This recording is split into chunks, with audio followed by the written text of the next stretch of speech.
Chapter 957. Wu Lixue immediately extended a finger from her black robe and wagged it playfully. Just 2 hours. I will be back within 2 hours. Don't open the door and let others see that I'm not here. Continue to talk and eat. No one will know that I'm not here. Finishing her words, she chuckled and leaped out from the window by the river. Hurry up and come back. The slightly older woman quickly exhorted again. Seeing that Wu Lixue had disappeared, she sat down and shook her head with a sigh. That man of hers. I remember that when he first met Lixue and came to the Wu clan, many people in the Wu clan looked down on him. In the end, every time he appeared in the Wu clan, we realized that his cultivation was getting higher and his authority was getting heavier. Now, his cultivation is #1 in the world, and his authority is monstrous. But he seems to be a little too busy. I don't know if Lixue is fortunate or unfortunate to be his woman. Anyway, it's no different from not having a man. Once this was said, someone immediately agreed. That's right. Actually, to us women, being able to be with our man every day isn't necessarily a blissful thing. For those who fight and kill outside all day long, so what if they obtain the entire world? Shua is a very good example. That Yu Qianqiu doesn't even have time to care about her. But in the eyes of many people in the Wu clan, whether Shua is happy or not is secondary. It's fine as long as Shua can be Yu Qianqiu's woman in name. After a sigh, the woman turned and asked the person who spoke earlier, if Yu Qianqiu is your man, or if you are Shua would you be happy? That person's eyes immediately lit up. I want to. Unfortunately, it's impossible. Weren't you feeling sorry for Shua just now and saying that it's meaningless for such a man to fight and kill outside all day long? Why are you thinking about it now? Pity is pity, and meaningless is meaningless. But if she finds a useless man who stays by her side all day long, wouldn't it be even more meaningless? Maybe one day when she gets bullied by him, she won't even be able to stand up for him. That's why I would rather feel empty and lonely when I'm alone in my room, as long as I can enjoy everyone's envious gazes when I come out. Look at Shua. Everyone in the world fawns over her. Whatever she wants, someone will immediately think of a way to get it for her. I'm so envious of her. Lass, you're thinking of love. When Shua comes back later, you can discuss with her and see if you can get Yu Qianqiu to accept you as his concubine. You're the concubine of the #1 expert in the world, hee. The group of women burst into laughter, and the room was instantly filled with laughter and scolding.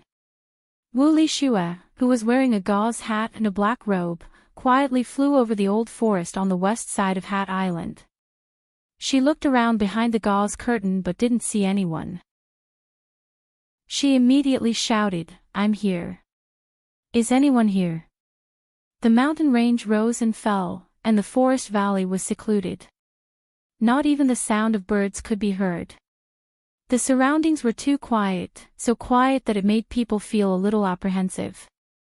Especially the swaying shadows in the shade of the trees, it gave people an indescribable feeling of strangeness. She shouted, but no one answered. Wu Lixue muttered in her heart, could it be that he left because he didn't want to wait? So she shouted again, I'm here.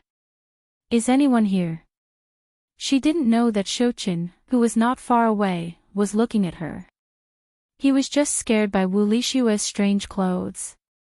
After being beaten by Yu Qianqiu several times, he became more vigilant. He was worried that it might be a trap.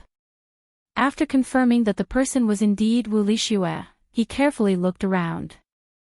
Seeing that there was no one else, he let out a sigh of relief and dashed out. Wu Lixue didn't hear any response, and no one came out, so he guessed that the man might have left. He looked around and was about to leave. Suddenly, he saw a man standing on a treetop not far away from him. It was the man who had been drinking in the Gula house. She saw that the person looked at her and asked, Are you Miss Wu Lixue? Wu Lishue pulled the gauze curtain that covered her face up to her hat and revealed her face. She replied, "Yes, I am. How should I address you?" The person didn't answer her. Instead, he waved at her and said, "Follow me." After saying that, he turned around and flew into the depths of the forest. "Is there anything that can't be said here?" Wu Lishue shouted.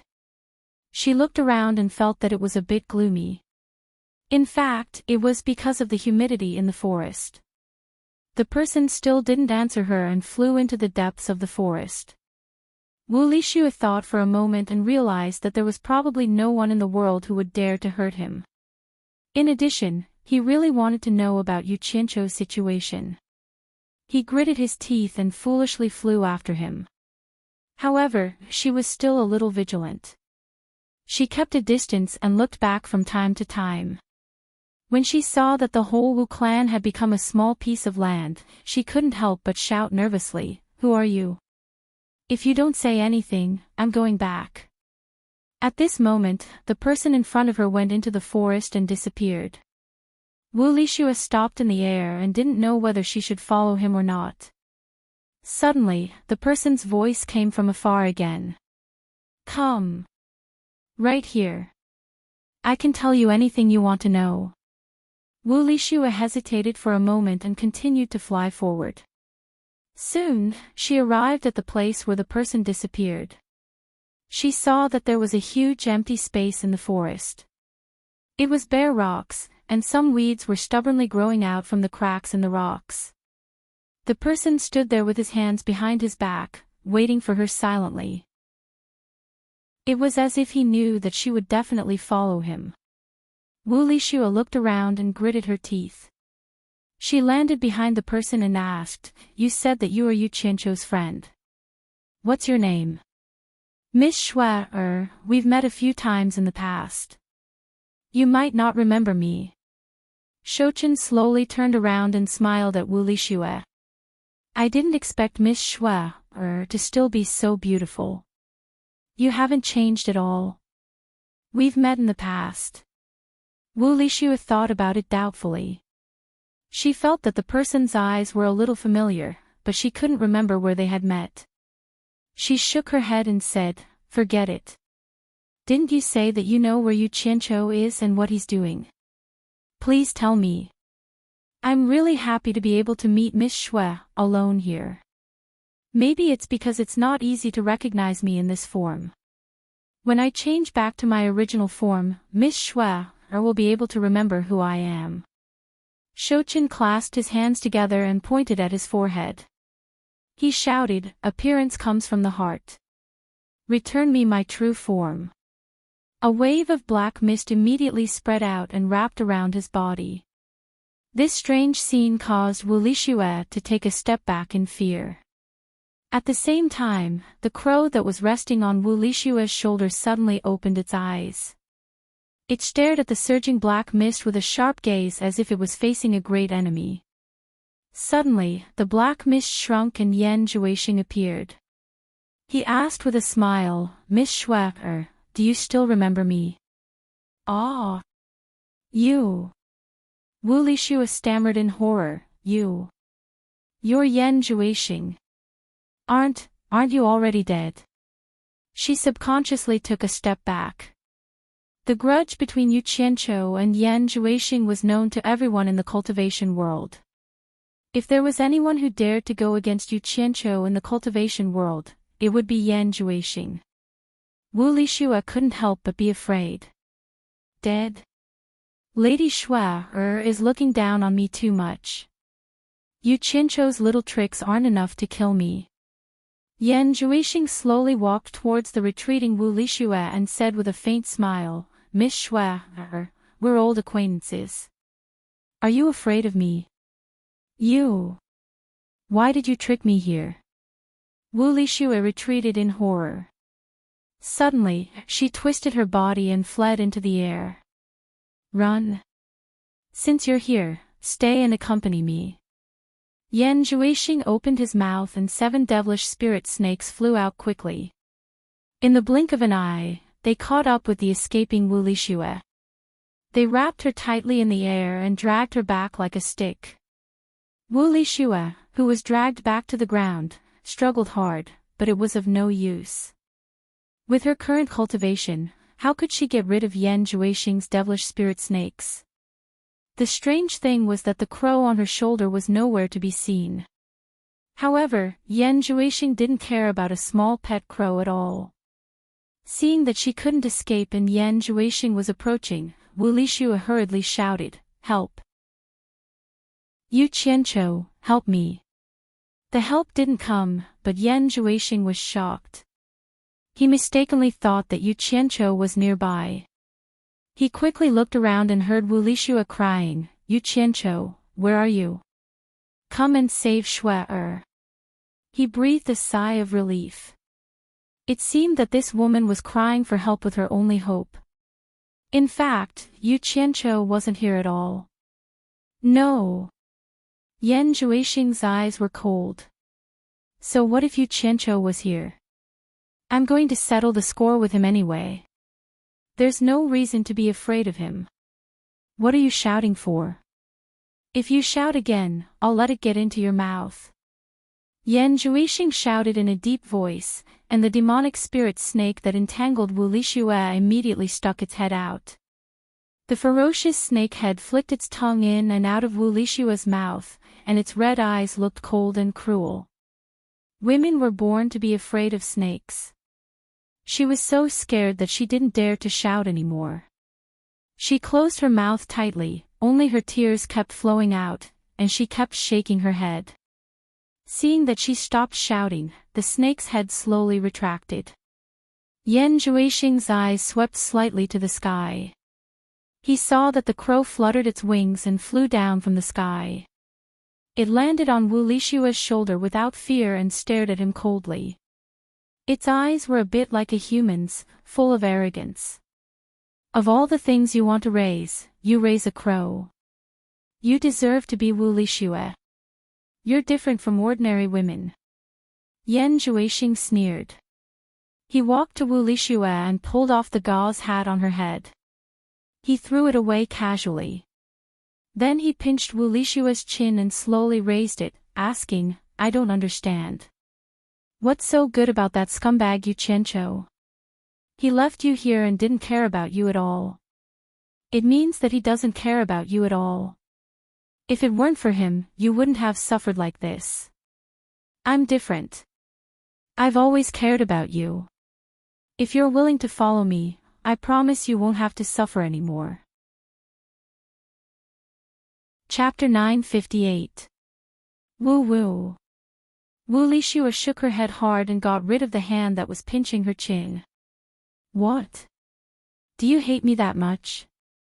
Which part of me can't be compared to Yu Qianqiu, that villain?" Yan Zhuixing's hand touched Wu Lishue's face again and wiped the tears on her cheeks. "Your skin is so good.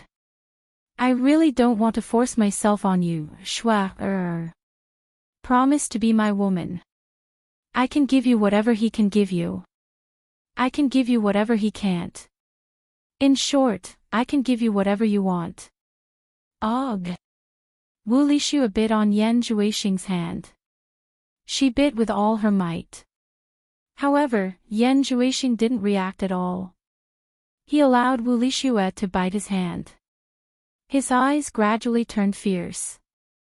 Suddenly, he pulled his hand back and slapped Wu Lishue's face. He shouted angrily, "Bitch! I gave you a chance, but you didn't want it. You asked for it." A palm print immediately appeared on Wu Lishue's face.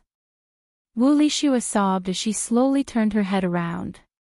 Choking with pain, she said, "Yu Qianqiu, quickly come and save Shui."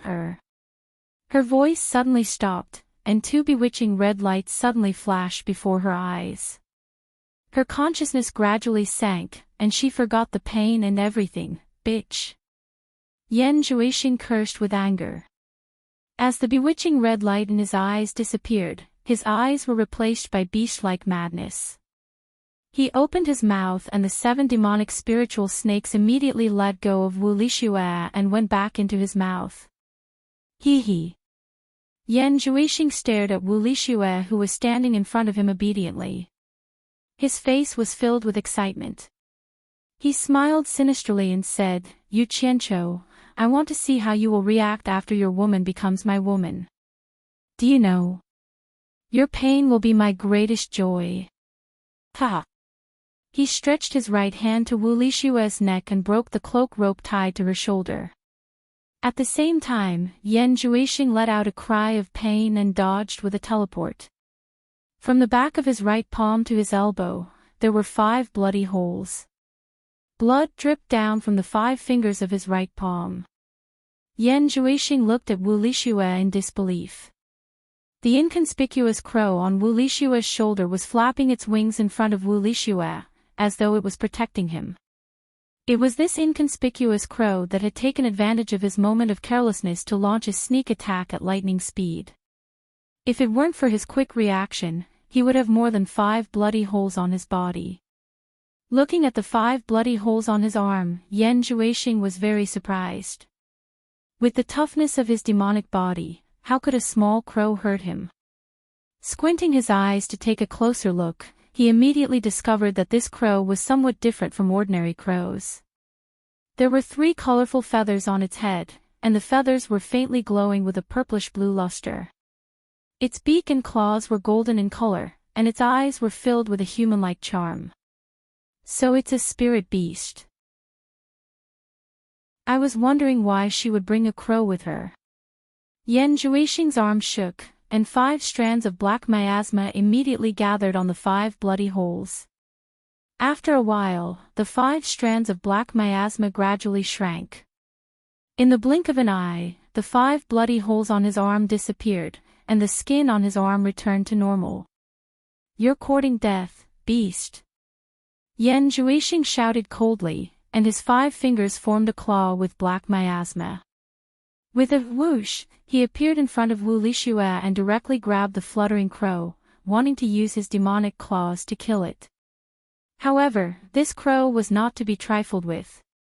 It opened its mouth and spat out an orange-red flame, which quickly enveloped its opponent. Yan Zhuixing did not care about a mere flame. Even if the flame enveloped him, he still wanted to use his demonic claws to take the life of the crow. However, Yan Zhuixing soon discovered that there was something wrong with the flame. Once he rushed into the orange-red flame, the black miasma that enveloped the demonic claws immediately let out a sizzling sound. Yan Zhuixing felt an unbearable pain all over his body, as though countless steel needles were pricking him. This flame could restrain his demonic technique. Yan Zhuixing turned pale with fright, and his figure quickly retreated from the flame. He did not know that this flame had a name, which was Phoenix Flame. It was not something ordinary flames could compare to. It specialized in restraining some evil things, and his demonic technique was no exception. This was because the crow's cultivation was shallow. Otherwise, with his cultivation, he would not be able to escape from the Phoenix Flame. The flame that was spat out by the crow's mouth quickly wrapped around its body, and the fire wings that extended out made it seem like the crow had turned into a dignified big bird. This kind of bird was very beautiful, and Yan Zhuixing had never seen it before. However, how could Yan Zhuixing be frightened by a strange bird? A gloomy expression appeared on his face as he sneered, "What a loyal little beast. Demonic fest." Before he finished speaking, he had already rushed into the flame like a meteor and punched out. Bang! The flame dissipated, and the crow could not dodge in time. It let out a miserable cry and was beaten into the deep forest. It was unknown whether it was dead or alive. After forcefully killing the crow, Yan Zhuixing snorted coldly, "Can't even withstand a single blow." He strode in front of Wu Lixue and grabbed her collar, wanting to tear off her clothes and do that beastly thing. However, at this moment, a weak female voice suddenly came from the deep forest, "Sister Shui, I can't beat him. Run, run. There's someone." Yan Zhuixing was shocked, and quickly looked over. He saw the crow that was sent flying wobbly for a while before landing on the ground and bouncing a few times. Then, it flew up again and landed on the ground and bounced a few times. It was spitting out a human voice with blood on its mouth. The one who spoke was this crow. Ah! It can actually speak. Yan Zhuixing felt it was strange. He had never seen an animal that could speak in the human world, and it was a clear and melodious female voice. Looking at the fluttering crow, Yan Zhuixing's lips suddenly curled into an evil smile. He looked at Wu Lixue and said, "Shuai's figure is really not bad. I have never seen it before. Shuai, take off your clothes and let me have a look." However, to Yan Zhuixing's surprise, Wu Lixue stood there with her brows slightly furrowed. She did not have any reaction at all. Yan Zhuixing was a little surprised and stunned. He had never seen anyone disobeying his command when he was controlled by his demonic eyes. He immediately shouted, "Take off your clothes. Take them off." As soon as he said that, Wu Lixue's expression immediately became extremely painful. She seemed to be doing something intense in her heart. Damn it! Yan Zhuixing's expression twitched. He had never encountered such a strange thing. With a ferocious expression, he lost his patience. He raised his arm and was about to do it himself. However, before his hand touched Wu Lixue, he saw a ball of faint light suddenly burst out from Wu Lixue's body. It wrapped around Wu Lixue and kept shining, as if it wanted to avoid all evil. As soon as the light shone on Yan Zhuixing's hand, Yan Zhuixing immediately let out a strange cry. There was a bone-piercing pain from his palm. It was simply unbearable. It was 100 times more painful than the fire that the crow spat out. Yan Zhuixing didn't dare to touch the light again. He quickly retreated and dodged. He looked at Wu Lixue in shock. He couldn't figure out what was going on. Wu Lixue, who was wrapped in the light, still had a pained expression on his face. However, as the light pulsed, a group of faint light spots gently surged out of Wu Lixue's body. Those light spots were sparkling and translucent like little 7-colored stars, sparkling delicately. After a while, countless colorful light spots surged out and gathered into a dreamy galaxy, wrapping Wu Lixue in it. At this time, Wu Lixue was as holy as a dreamy goddess. She was in a dreamy world, which made Yan Zhuixing dumbfounded. The colorful nebula seemed to feel Wu Lixue's pain, so it separated a wisp and went into her nasal cavity as she breathed. The pain on Wu Lixue's face immediately eased. After a while, the colorful nebula came out again, but it was wrapped in a wisp of wriggling mist like a red nematode.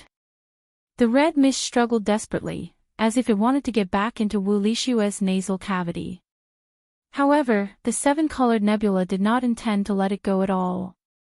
As soon as it was wrapped up, it immediately formed an unpredictable orbit like the nebula in the night sky, and immediately crushed the red mist into nothingness.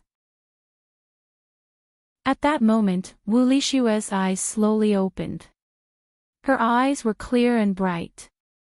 She looked around at her surroundings in a daze. She didn't know what had happened, but the nebula around her was really beautiful. Yan Zhuixing's body trembled. He found that his control over Wu Lixue seemed to have been removed by an unknown magical power. His mouth was dry and his throat moved. He said, as expected of the Shui, that I like. You are indeed not comparable to ordinary women. Today, I must have you. Yan Zhuixing immediately raised his demonic arts to the limit. Who knew that as soon as he flashed over, he saw a colorful nebula like a rock spreading its wings. An aura that made his heart palpitate forced him to retreat subconsciously. Damn it! Yan Zhuixing looked at the surging colorful nebula fiercely. He couldn't imagine that he would encounter such a strange thing. He actually couldn't get close to Wu Lixue. After the 7-colored nebula collided with Yan Zhuixing just now, it immediately changed. It surged and transformed into the shape of a big dreamy bird, wrapping Wu Lixue in it. Its feathers fluttered in the air, looking very beautiful. It was exactly the same as the firebird that Yan Juixing saw before. However, it was bigger, and its lifelike majestic aura was far better than the crow just now. The colorful nebula on the bird's head condensed a pair of phoenix eyes that stared coldly at Yan Juixing. An ancient and vigorous aura gradually became dignified. It was an indescribable noble aura. It was like an eternal royal family was looking down on a lowly ant under its feet. Its expression was so disdainful.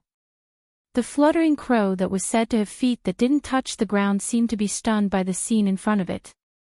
Then, it seemed to have thought of something and cried out. It flapped its wings on the ground and shouted, "It's the Phoenix Cloud Robe. Sister Shui has the Phoenix Cloud Robe to protect her." Chapter 959. Who knew that it would be too happy and fall into a small puddle with an "I" sound? It really confirmed what it said before, it didn't have a good ending once it landed on the ground. However, it jumped out of the puddle like a drowned rat and shook its feathers. It was still full of energy as it shouted, "Phoenix Cloud Robe, Phoenix Cloud Robe." What was the Phoenix Cloud Robe? Yan Juixing looked suspiciously at the jumping crow. To be honest, he was quite impressed with this crow. It didn't die even after taking a devil punch from him. Looking at the big bird flapping its rainbow nebula wings, Wulishui seemed to be flapping its wings to fly to the eternal stars of the universe. "I want to see whether your Phoenix Cloud Robe is stronger or my devil blade is stronger." Yan Juixing sneered. A cold crescent moon flashed out and floated behind him. It swayed faintly and caused the surrounding air to tremble. A cold blood-red light flowed on the curved blade, and the ancient black magic patterns also exuded an ancient aura, suppressing the crows by the puddle and causing them to shiver in fear, looking at the cold and merciless crescent moon in horror. Yan Juixing pointed with his cold eyes. The crescent moon behind him immediately turned into an arc of light and shot out like a cold lightning. There was no movement at all. It was so sudden that there wasn't even a ripple in the air. In the blink of an eye, it had already slashed at the noble neck of the big rainbow bird. At this moment, a pair of dreamy starry wings folded in front of it and silently blocked the crescent moon. The crescent moon struggled in the nebula. It was as if it had fallen into a ball of cotton, unable to exert its strength. "It's only a so-so." Yan Juixing waved his arm and spread his fingers. The crescent moon effortlessly spiraled out of the nebula. The two starry wings were immediately cut into countless glittering spots by the crescent moon. Even the big bird's head was smashed into pieces. Wulishui retreated in fear. The scattered rainbow-colored spots gathered back and returned to the big bird in the blink of an eye. Hee. It can't even withstand a single blow. The crescent moon flashed back. Yan Juixing had tested his opponent's limits with a single strike. He clicked his tongue and laughed, "Shui, this Phoenix Cloud Robe might be a good item, but you don't seem to know how to control and use it. Hee. Don't make any more pointless resistance. If I want to kill you, it'll be as easy as flipping my hand. Obediently obey me and I'll suffer less." "Sister Shui, don't you know how to control the Phoenix Cloud Robe?" The crow desperately flew towards Wulishui. Wulishui shook his head in horror, indicating that he really did not know how to control it. "Let me try to help you and see if there's any way." The slowly flying crow suddenly froze in the air. "Little Sister Phoenix." Wulishui suddenly let out a cry of surprise. She covered her mouth with both hands and looked at the scene in front of her in disbelief. She saw that the black crescent moon's sharp hook had pierced into the crow's abdomen and pierced through it. The crow was hanging on the sharp hook as it slowly lowered its head in shock to look at its abdomen. "Sister Shui, I'm so scared. I can't move." The crow spread its wings but was unable to fly. It seemed to be abnormally panicked. The crescent moon flashed back and Yan Juixing indifferently grabbed the crow hanging on the demonic blade. He looked at it before casually throwing it in front of Wu Lishue. He sneered, "Shue, don't force me to make a move. If you don't obey me, then this crow's fate will be the same as yours." The crescent moon quickly arrived in front of Wu Lishue as if it was making a final ultimatum. He was feeling a little depressed now. He did not expect that his demonic eye would be unable to control Wu Lishue. If Wu Lishue did not obey him, he would have to use force. The crow laid on the ground weakly and raised its head, saying in a stutter, "Sister Shue, think of a way to find the bad guy. He has a way to save me." It could not even catch its breath as its head fell to the ground, its eyes slowly closing, and it breathed no more. "Little Sister Phoenix." Wu Lishue cried out in grief. She seemed to think of something and she kept muttering, bad guy, find a bad guy to save you." She frantically rummaged through her storage bag. The bad guy that the crow was talking about was none other than Yu Qianqiu. It had always called Yu Qianqiu a bad guy. Wu Lishue suddenly remembered that Yu Qianqiu had given her a few small silver balls and told her how to use them. Yu Qianqiu said that if she wanted to find him, she could use these silver balls to contact him and he would rush over as soon as possible. She grabbed the few silver balls in her hands and quickly injected her divine sense into them. She held them in front of her chest and prayed with tears streaming down her face, Yu Qianqiu, where are you? Come and save little Sister Phoenix. Come and save Shue. Yan Zhuixing did not know what she was holding in her hands and praying crazily. He sneered, "Shue, my patience is limited." In the World Chamber of Commerce in the Immortal Realm, Yu Nantian and Yu Qianqiu were sitting face to face in a small conference room on the 21st floor, discussing something. After listening to all the information that Yu Nantian had inquired about, Yu Qianqiu fell into deep thought. He then knocked on the table with his 5 fingers and said, "There is something that you need to pay more attention to. Although we don't have the ability to participate in the ranking conference, we still need to find a way to get a pass to the Netherworld. So you need to pay more attention to whether there are any declining sects that are selling a pass to the Netherworld. We need to buy one in preparation to go to the Netherworld."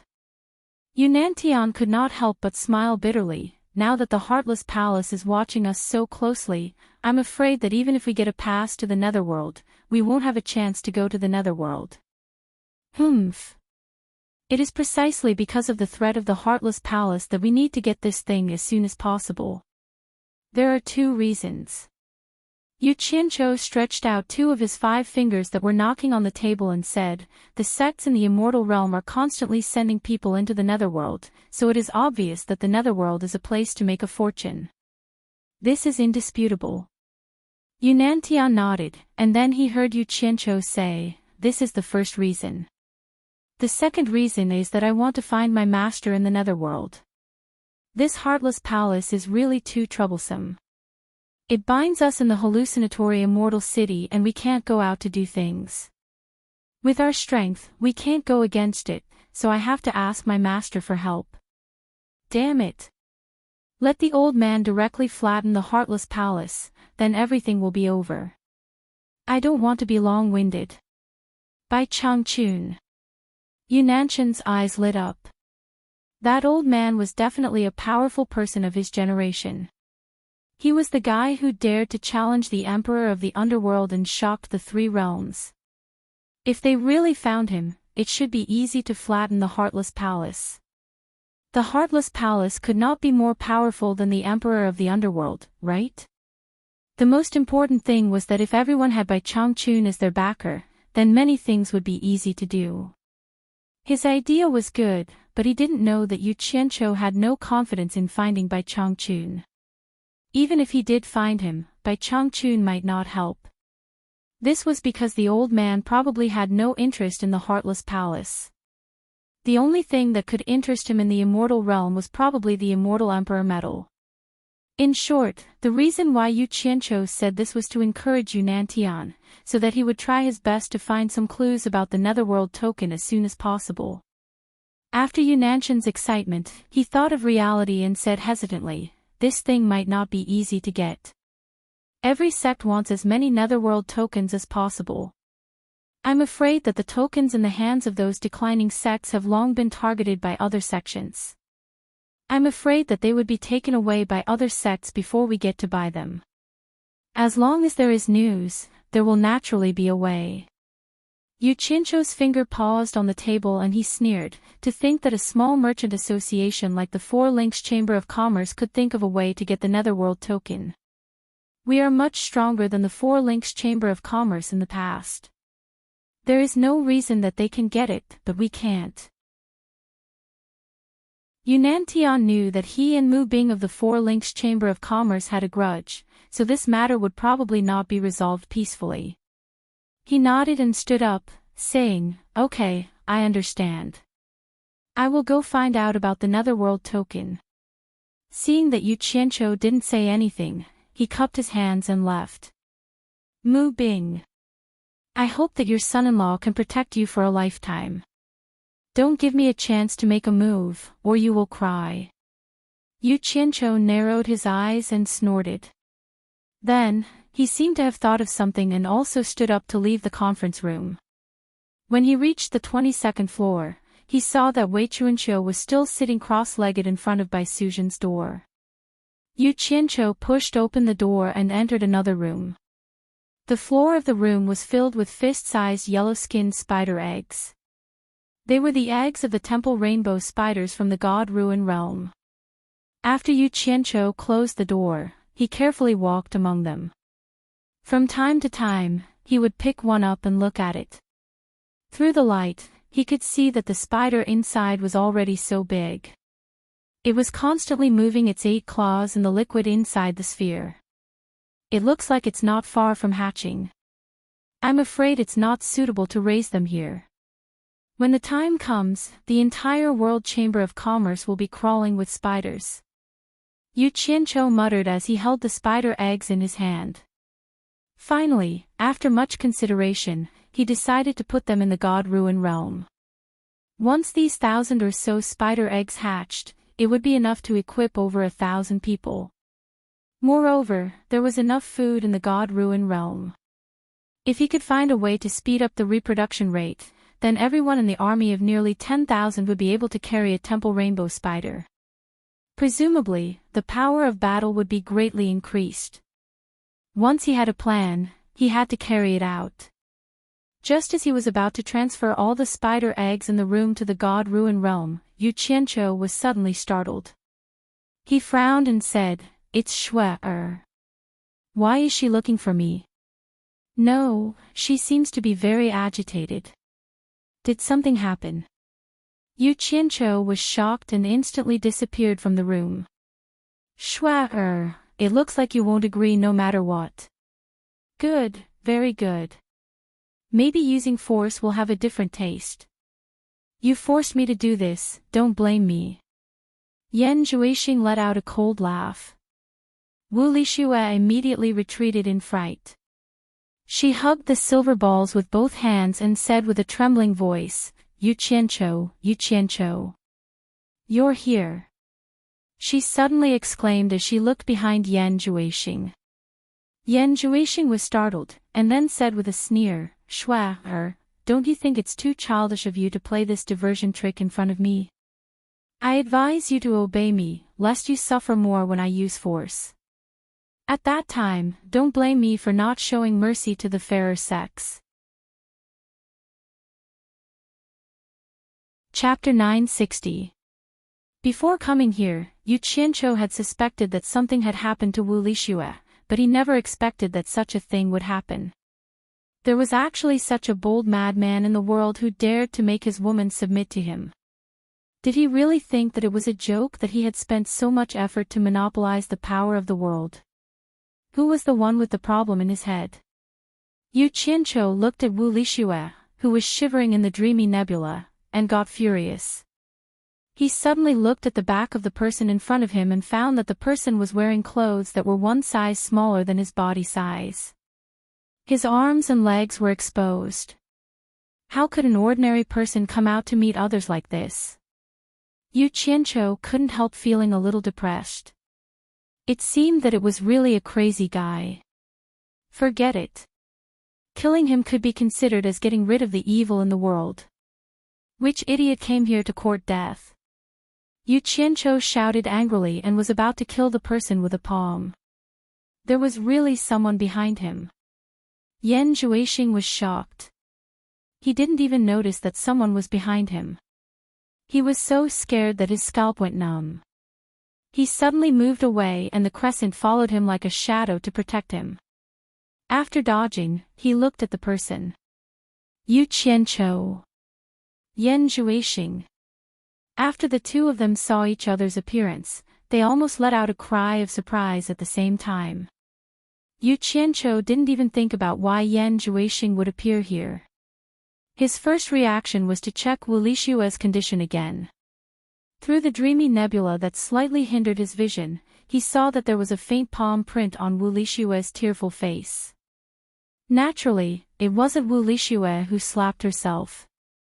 It was needless to say who did it. Wu Lishue was actually slapped by Yan Zhuixing. Yu Qianqiu's expression changed abruptly and instantly turned greenish-black. His anger rushed to his brain. At this moment, he couldn't wait to destroy the world. He couldn't vent his anger without killing. Yu Qianqiu, he killed Sister Phoenix. Wu Lishue knelt on the ground sobbing, hugging Crow's body in her arms as she sobbed, not saying a word about being beaten up. As soon as Yu Qianqiu arrived, she immediately felt that she had someone to rely on. The dreamy nebula that shrouded her also seemed to feel safe. After hovering for a while, it slowly shrank back into her body. Yu Qianqiu's heart was already riddled with holes because of Wu Lishue's crying. It was not an exaggeration to say that his heart was being cut by a knife. He did not care whether the crow was dead or alive at all. His murderous aura burst out uncontrollably. He pointed his finger at Yan Zhuixing and said, "Are you still King man? Why do you keep finding women to kill? I'll CK your ancestors. Who do you think you are? It's the same here." Yan Zhuixing waved his hand casually, and the crescent moon appeared in front of him like a ghost, ready to strike. I can wear out iron shoes in fruitless searching, only to find what I'm looking for without even looking for it. I was just thinking about how to lure you out and kill you. I didn't expect you to deliver yourself to me. Very well. Since you're here, don't even think about leaving. The grudges between us are written off today.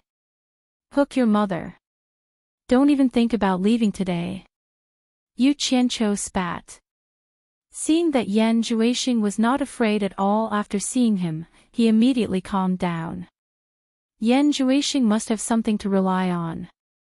After a closer look, he immediately found that Yan Zhuixing's cultivation had actually increased to the soul formation final stage. He could not help but be shocked by the magic of demonic arts. Not only did a person who was beaten into a pulp and turned into ashes by him revive, his cultivation could also skyrocket. If he was allowed to continue developing, it would be a great disaster. The scene of Yan Zhuixing being rescued by a ball of mysterious black light surfaced in Yu Qianqiu's mind. That scene made Yu Qianqiu deeply apprehensive. That bastard was the successor of a demon god. What if he was saved by the mysterious black light after he was killed? Did he have to be wary of this bastard every day? Bastard, you can't leave this time. A fierce look flashed across Yu Qianqiu's face. He remembered that Immortal Crocodile had once said that the divine sword should be able to deal with that black light. This thought flashed quickly in his mind. Yu Qianqiu had an idea in his mind, and his eyes suddenly focused on the crescent moon floating in the air. He had seen Qiu Wuyuan use it in the 100 Flowers Valley, so he naturally knew what it was. He immediately narrowed his eyes and snorted coldly. Black Moon Pagoda. Great. I was right. The 10,000 demons are quite bold. They actually dared to go against me. Humph. You really deserve it. Black Moon Pagoda. Yan Zhuixing suddenly laughed wildly and waved his hand in high spirits. He said proudly, I might as well let you know when you die. This thing should be called the Demon Blade. It is a divine weapon personally refined by the demon god countless years ago. Countless experts from the three realms have died under it.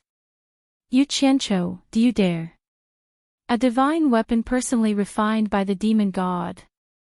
Yu Qianqiu was slightly surprised, but he immediately swung his arms.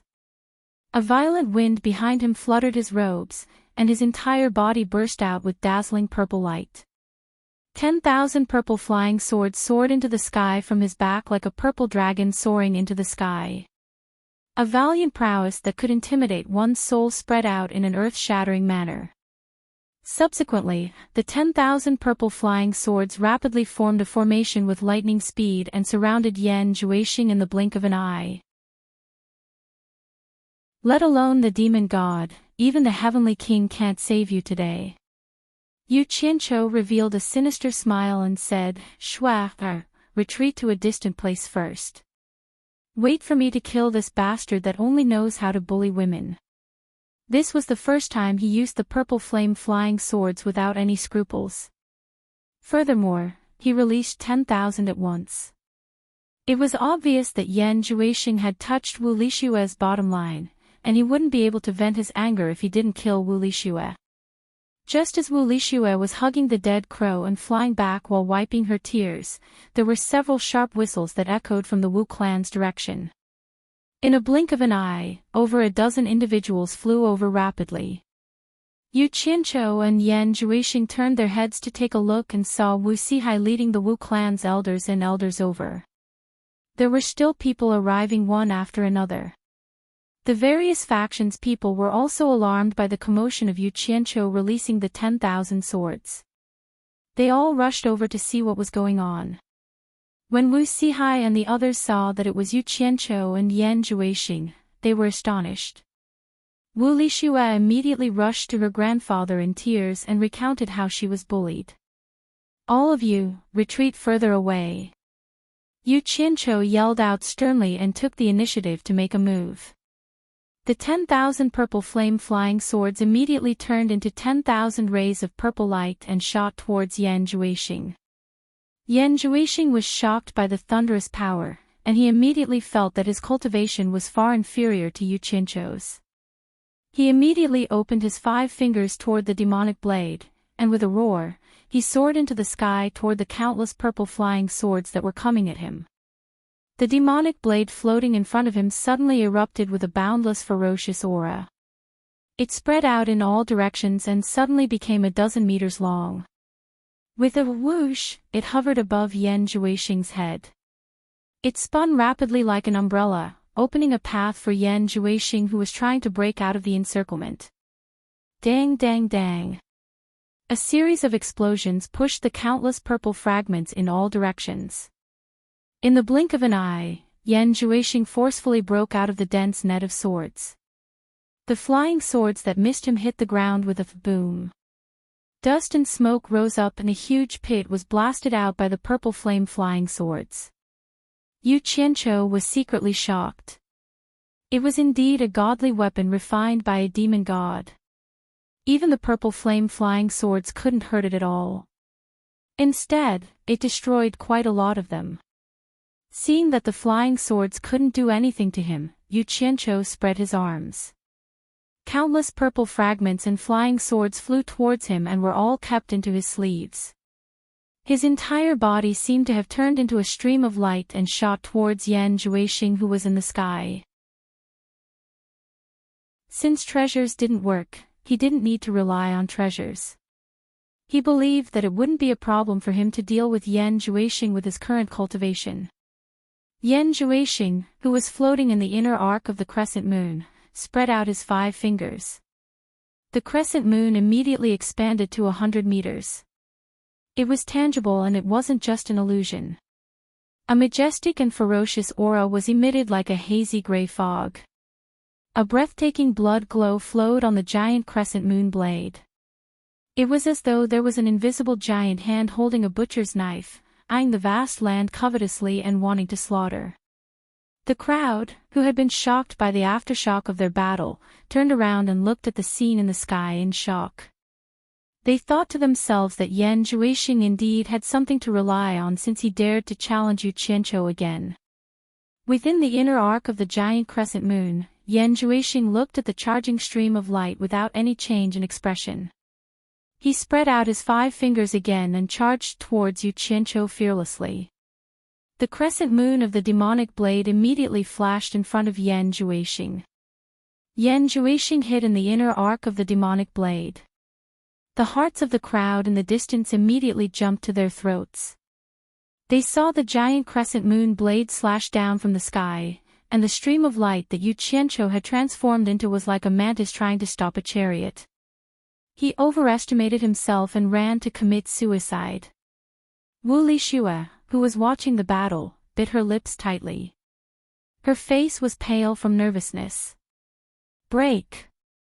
Yu Qianqiu shouted angrily in the sky. He pushed out his palm and faced the demonic blade that was slashing towards him. He used the metal art, intending to shatter it. However, he immediately realized that something was wrong. The demonic blade was enveloped by an invisible power. The metal art couldn't penetrate it at all. There was nothing he could do to it. He was shocked and quickly dodged with a teleportation, narrowly avoiding the giant demonic blade that was slashing towards his head. Boom! The earth trembled violently. The giant demonic blade directly sank into the ground, tearing a huge crack that was thousands of meters long on the spot. Before the smoke and dust could disperse, the light that was hundreds of meters long quickly shot from the ground to the sky. Like a sky-splitting axe, it chased after Yu Qianqiu in the sky. Yu Qianqiu turned into a stream of light and dodged. Then, he suddenly disappeared in the sky. Yan Zhuixing was shocked to see that he had lost his opponent's target. He closed his eyes and pointed between his eyebrows with 2 fingers. The sharp edge of the giant crescent moon suddenly changed direction. Where the sharp edge pointed, it forced Yu Qianqiu to appear in the middle of teleportation. He almost sent himself to the blade. What a nimble speed! Yu Qianqiu took a deep breath. He didn't expect such a huge guy to change so quickly. It was actually faster than his teleportation. He wanted to use the speed of teleportation to instantly approach Yan Zhuixing and kill him, but the demonic blade easily stopped him. Chapter 961. However, Yu Qianqiu swore to kill him and naturally wouldn't stop. He immediately vanished from the sky and used instant shift to attack from all directions. However, the devil blade's speed of transformation was simply unbelievably swift, and it protected Yan Zhuixing at the center as it spun like a ball. Everywhere its edge pointed, it forced Yu Qianqiu to appear from all directions, and he was utterly unable to approach Yan Zhuixing. Such a situation gave Yu Qianqiu a feeling that he was committing suicide by charging at his opponent's blade. Meanwhile, Yan Zhuixing was like the axis of a sphere and was safely in the center. The devil blade would naturally help him resist all external threats. What made Yu Qianqiu most angry was that Yan Zhuixing was actually hiding in the center with his eyes closed to defend.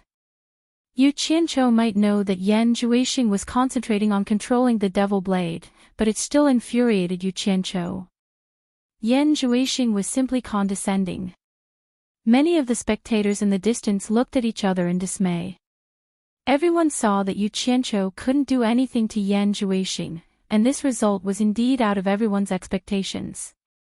Many people were even guessing that the divine weapon in Yan Zhuixing's hand was only used for defense and hadn't displayed its offensive prowess yet. If Yan Zhuixing was to use the divine weapon to counterattack, would Yu Qianqiu be able to block it? If Yu Qianqiu was defeated, then the entire cultivation world situation would be reversed. Perhaps Yan Zhuixing would replace Yu Qianqiu's position. Once this thought was born, everyone's expression immediately changed unpredictably. The Wu clansmen, led by Wu Sihai, had an abnormally grave expression. The relationship between the four major clans and Yu Qianqiu was well known in the cultivation world. If Yan Zhuixing won, the four major clans' end would be obvious. Naturally, there were also disciples of the 10,000 demons on Hat Island. When the disciples of the 10,000 demons saw this scene, they looked at each other with a hint of excitement in their eyes. Anyone could tell that the divine weapon in Yan Zhuixing's hand was the Black Moon Pagoda in the hands of the previous sect master, Yan Wuqian. Yan Zhuixing had used the Black Moon Pagoda to challenge Yu Qianqiu. His relationship with the 10,000 demons was self-evident. Once Yan Zhuixing defeated Yu Qianqiu, then the 10,000 demons, the hearts of the 10,000 demons' disciples couldn't help but beat wildly, but they didn't dare to show the slightest flaw on their faces. After all, no one could guarantee victory until the end of the battle. The few of them were afraid of being seen through by others, so they couldn't help but secretly look around, only to discover that there were already many people glancing at them faintly. Regardless of the final outcome, everyone could see that Yu Qianqiu was indeed worthy of being the world's #1 expert. His cultivation was obviously much higher than Yan Zhuixing's. Otherwise, Yan Zhuixing wouldn't have to hide in the crescent moon and not dare to come out to fight. Everyone present only knew that Yu Qianqiu's cultivation was very high, but no one knew that Yu Qianqiu's cultivation had actually broken through to the immortal realm. Even Yan Zhuixing himself didn't expect that Yu Qianqiu's cultivation would be so much higher than his. At first, he was worried that the Devil Blade wouldn't be able to block Yu Qianqiu, so he focused on controlling it. Now, he realized that he had underestimated the power of the Devil Blade. He could completely block his opponent effortlessly, so he immediately heaved a sigh of relief. The two fingers that were pressed together on his eyebrows loosened, and his eyes slowly opened. He looked at Yu Qianqiu, who was facing a wall in all directions, and sneered. "Yu Qianqiu, is that all you have? Are you at your wits' end? If that is the case, then it will be my turn to attack. I will let you prepare yourself so that you will be convinced of your defeat and understand who is the true #1 expert in this world." Yan Zhuixing's tone was undoubtedly insolent, and everyone's heart jumped when they heard it. They all silently thought that Yan Zhuixing still had an attack that he hadn't revealed yet. Could the battle that would decide the fate of the cultivation world be decided? Everyone in the Wu clan got nervous as they didn't know if Yu Qianqiu could block Yan Zhuixing's counterattack. Yu Qianqiu stopped his ineffective attacks and appeared in the sky. Even though he had reached the immortal realm, the continuous instant shifting was extremely tiring for him. Jiang Yi glanced at Wu Lixue, who was nervously grabbing his clothes, and suddenly stared at Yan Zhuixing. He spoke indifferently, "I just wanted to test the Devil Blade's power. I gave you some face, but you still took advantage of me. In my eyes, you are just like a chicken or a dog. You don't even have the qualifications to be my opponent, and you actually don't know the immensity of heaven and earth. Truly pathetic and laughable. Fine.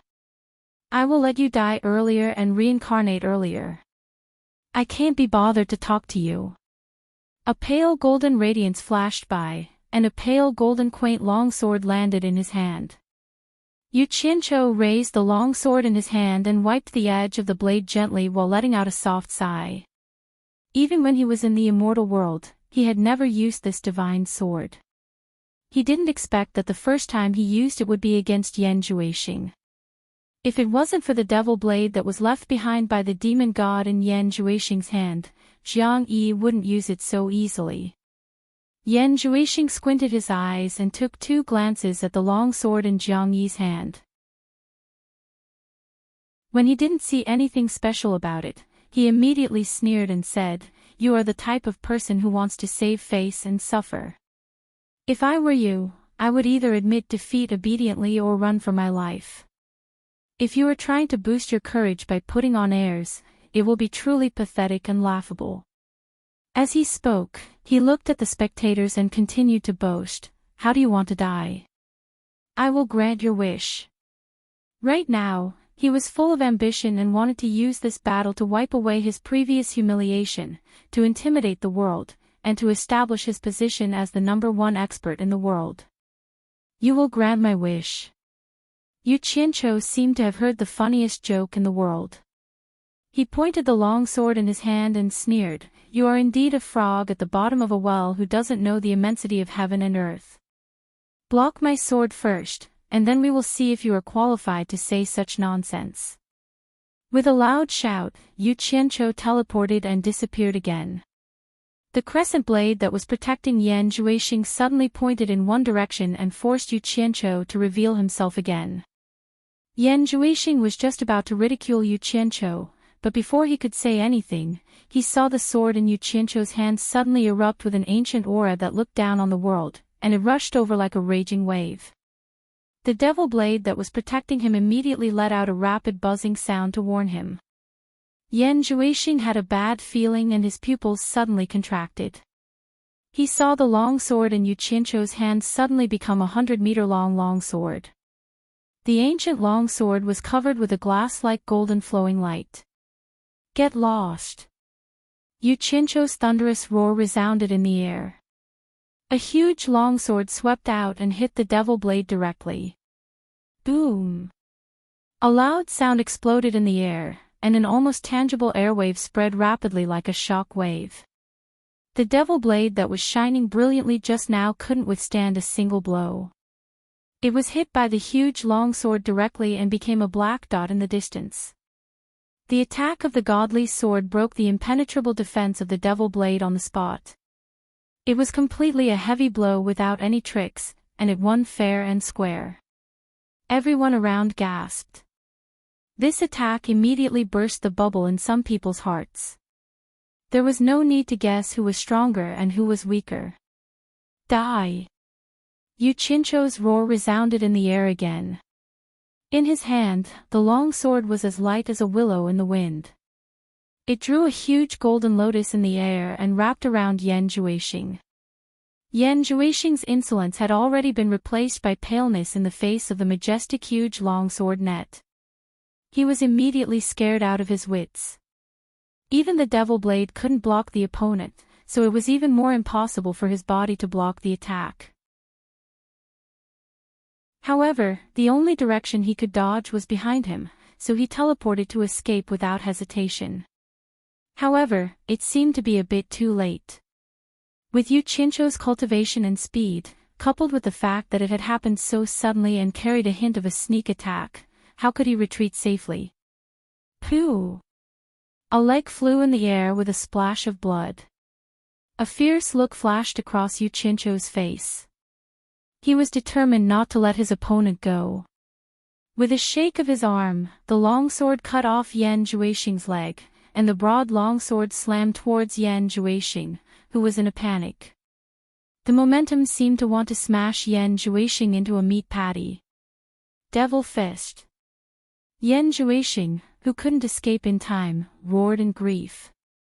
He desperately punched towards the sky and directly hit the longsword. Boom! Yan Zhuixing screamed miserably, and the sound of bones shattering could be heard. One of Yan Zhuixing's arms was swaying like a piece of meat, and he violently vomited a mouthful of blood. His entire body was slammed towards the ground like a meteor. Bang! The ground shook, and a sizable pit appeared. From the sky, one could vaguely see Yan Zhuixing vomiting a few mouthfuls of blood. It was obvious that he was seriously injured. However, the might of the devil fist couldn't be underestimated. It was actually able to resist the divine sword's attack and didn't die in one hit. However, how could the divine sword be so easily blocked? It might be as light as a willow catkin in Yu Qianqiu's hand, but it weighed 108,000 kilograms. In addition, when Yu Qianqiu wielded it, it was imaginable how powerful the attack was. The huge change in the blink of an eye caused everyone to tremble with fear. The Wu clansmen were extremely excited, while the disciples of the 10,000 demons were terrified. Die! Yu Qianqiu's desperate cry rang out, and the divine sword in his hand was thrown down from the sky with the might of thunder. It stabbed straight towards Yan Zhuixing, who was struggling in the deep pit. Right at this moment, a huge black light burst out from a distance and directly collided with the divine sword. It was the devil blade that was knocked away earlier that came back to save its master. Boom! The divine sword was knocked askew, and when it stabbed into the ground, it deviated from the deep pit by a few dozen meters. Yu Qianqiu took a quick glance and couldn't help but exclaim that the divine weapon refined by the demon god was truly extraordinary. It wasn't damaged by the divine sword's attack, and it was only knocked away. If Yan Zhuixing's cultivation was a little higher, the might of the sword would be even greater, and the devil blade might be able to fight against the divine sword.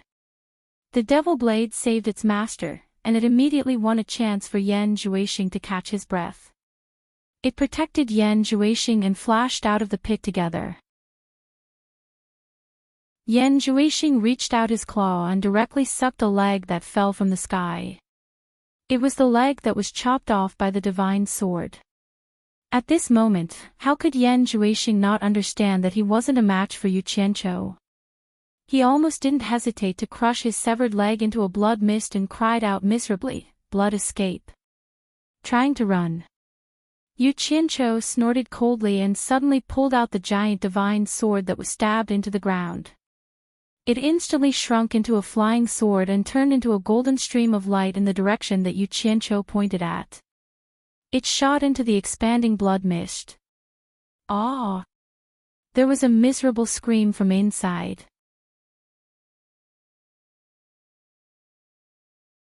Chapter 962. The flying sword flew back to Yu Qianqiu's hand with lightning speed, and the expanding blood mist rapidly collapsed. After all the energy was exhausted, it condensed into a blood scab and fell. The surroundings were empty, and Yan Zhuixing's figure was nowhere to be seen. He escaped. Yu Qianqiu's eyes widened with rage as he quickly scanned the surroundings. Subsequently, he turned into a stream of light and chased after Yan Zhuixing. In just a short moment, everyone saw Yu Qianqiu going back and forth in all directions. It was obvious that he was searching for the escaped Yan Zhuixing.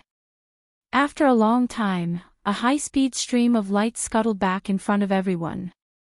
Yu Qianqiu appeared with an ashen expression and wasn't in a good mood. Everyone couldn't help but look at each other in dismay. It was needless to say that Yan Zhuixing had escaped. Wu Sihai asked with a grave expression, "What happened? Did he escape?" He couldn't help but be worried. Everyone had seen Yan Zhuixing's capability earlier, and if he was to make a comeback, the Wu clan would inevitably suffer a calamity. Yu Qianqiu kept the divine sword in his hand and nodded with a gloomy expression.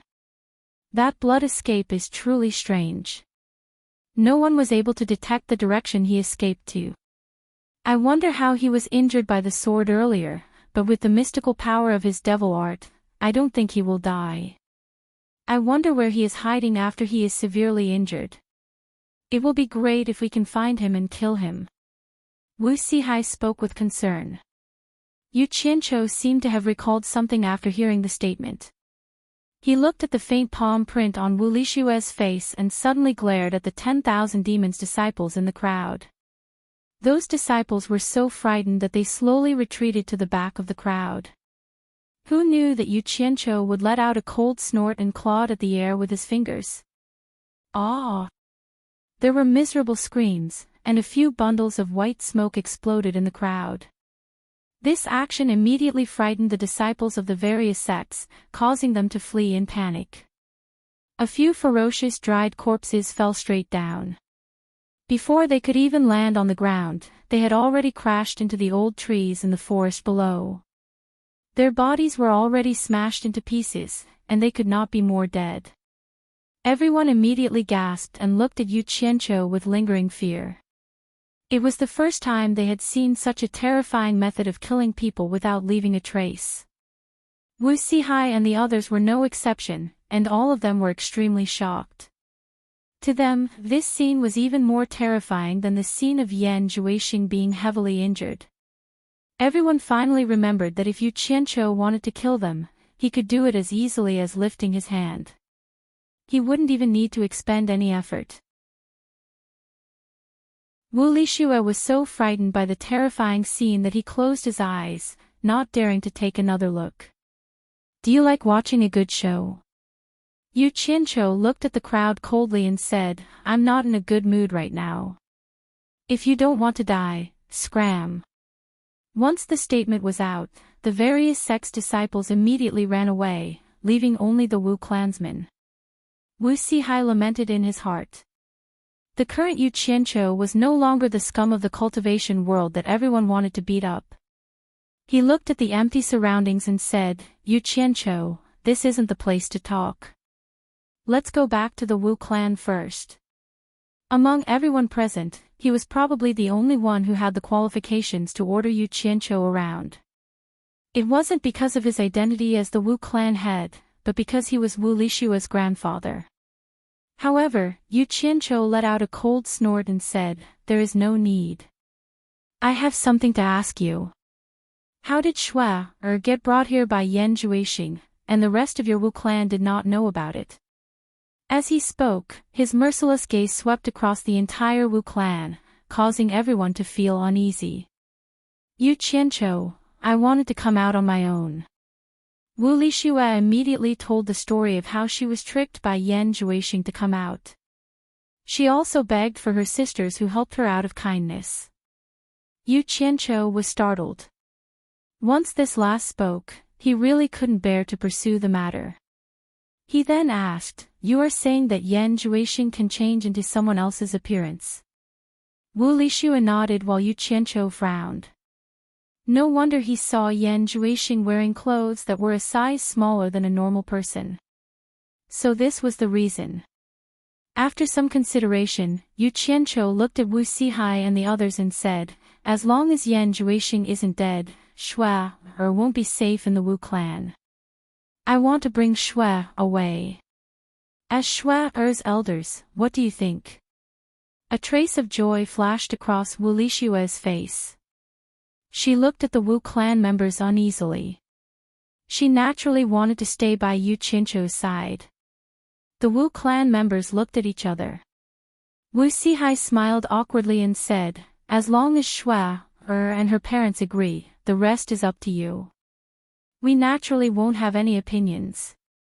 Although he said that, he knew that since Yu Qianqiu had made a decision, it would be difficult for others to interfere. Hence, he turned around and gave a few instructions to the person behind him. Not long after that person left, he brought Wu Lixue's parents, Wu Huaqian and Zhu Xuanqiu. When they heard that their daughter was almost killed by Yan Juixing, they were terrified. Fortunately, Yu Qianqiu came in time to save her. When they heard that Yu Qianqiu wanted to bring their daughter away for her safety, the couple felt that it should be so. They believed that no one in the Wu clan could protect their daughter from Yan Juixing, and their daughter would only be safer if she followed Yu Qianqiu.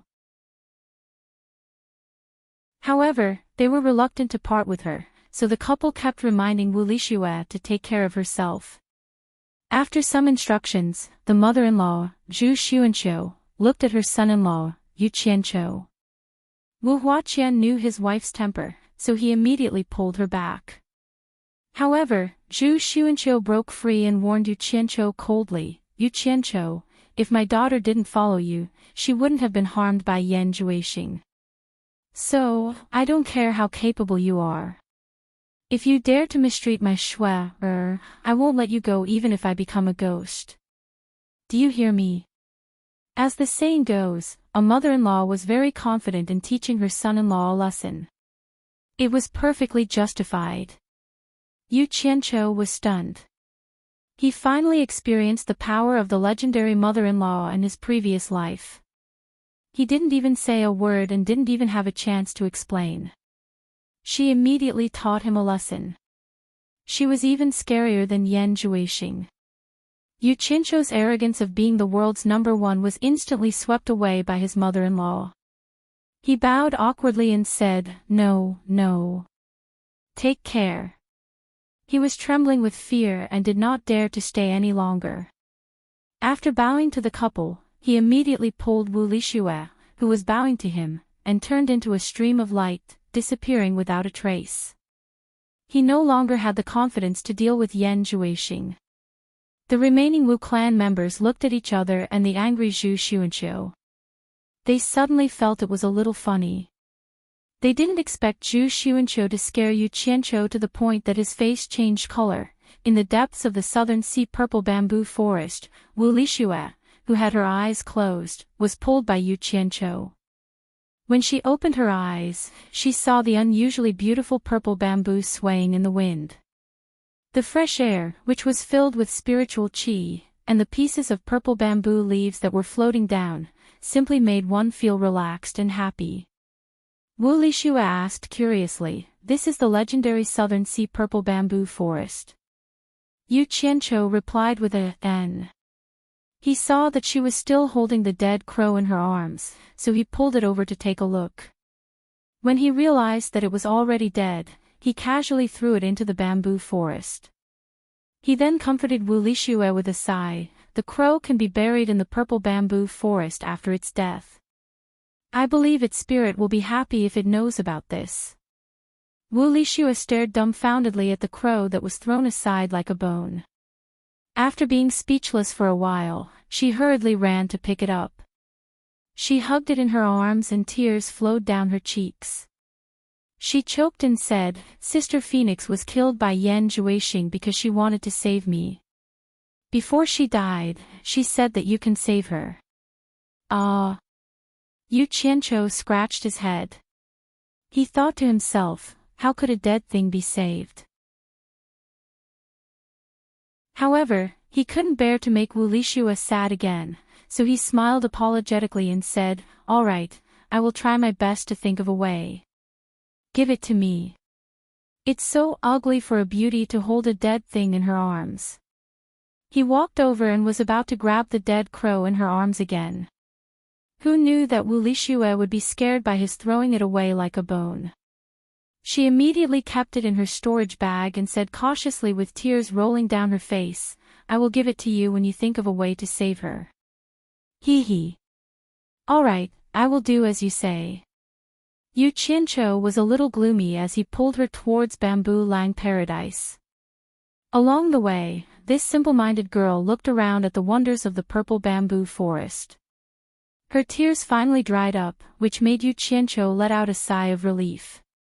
Under the bamboo signboard at the entrance of Bamboo Lang Paradise's courtyard, Nongzhu crossed her arms and looked at the two people walking out from the bamboo forest path. She was obviously alarmed by the conversation between the two people in the bamboo forest. Her expression didn't look good. Behind her stood a smiling Furong and a wide-eyed Zi. "Wu Lixue, why are you here?" Zi cheered and immediately ran towards the two people. She hugged Wu Lixue. Nongzhu was slightly surprised. She didn't expect Zi and Wu Lixue to know each other. Her expression became slightly better. Wu Lixue, who came to this legendary place, was a little nervous. Now that she saw Zi, an old friend of the Wu clan, she immediately became happy and lively. The two women chatted continuously. When Furong walked over and intimately hugged Yu Qianqiu's arm, Wu Lixue's cheerful voice immediately stopped.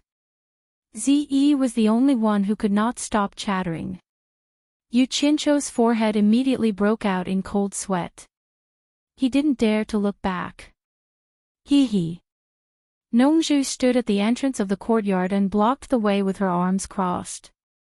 She sneered and said, "What? You brought another one back? How many more are you going to bring to my place? Damn it! Are you trying to embarrass me on purpose?" Yu Qianqiu immediately coughed and changed the topic very seriously. "Yan Zhuixing is not dead. I fought with him again before I came here, but he still escaped." The sneer on Nongzhu's face immediately disappeared. She said with a serious expression, "What happened?" Seeing that the topic was successfully changed, Yu Qianqiu immediately told her what happened in detail. Unknowingly, Nongzhu also stepped aside, and they walked into the courtyard. The Black Moon Pagoda in Old Devil Yan's hands is actually a divine weapon and a devil blade personally made by the devil god. Nongju let out a cold breath.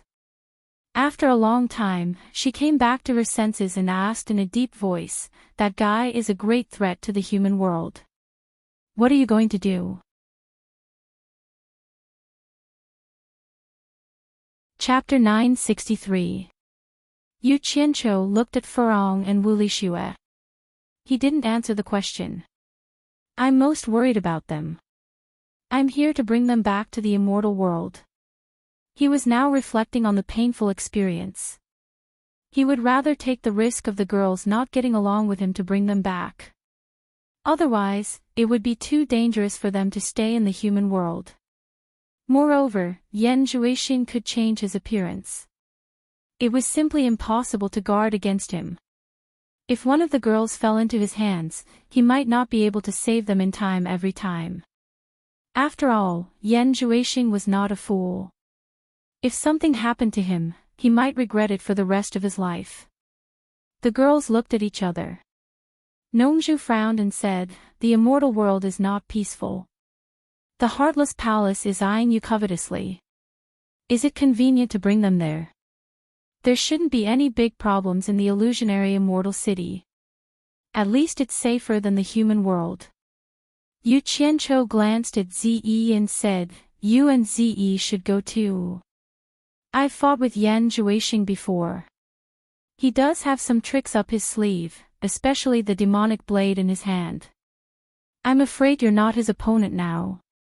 For safety's sake, let's leave for now." "Yes. Yes." Ziyi's eyes were sparkling as she nodded to persuade her master. Nongju glanced at her angrily and knew what she was thinking. However, when she looked at the purple bamboo forest around her, she hesitated. Obviously, she couldn't let it go.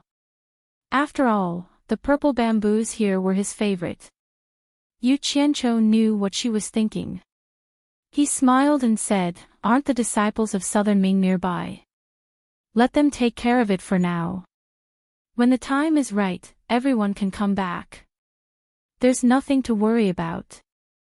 Nongju nodded and said, "That's all we can do." After a short discussion, they decided to leave immediately without further ado. Nongju flew away to look for the disciples of the Southern Ming Empire. Yu Qianqiu, on the other hand, headed straight for the backyard of Zhu Lang Blessed Land.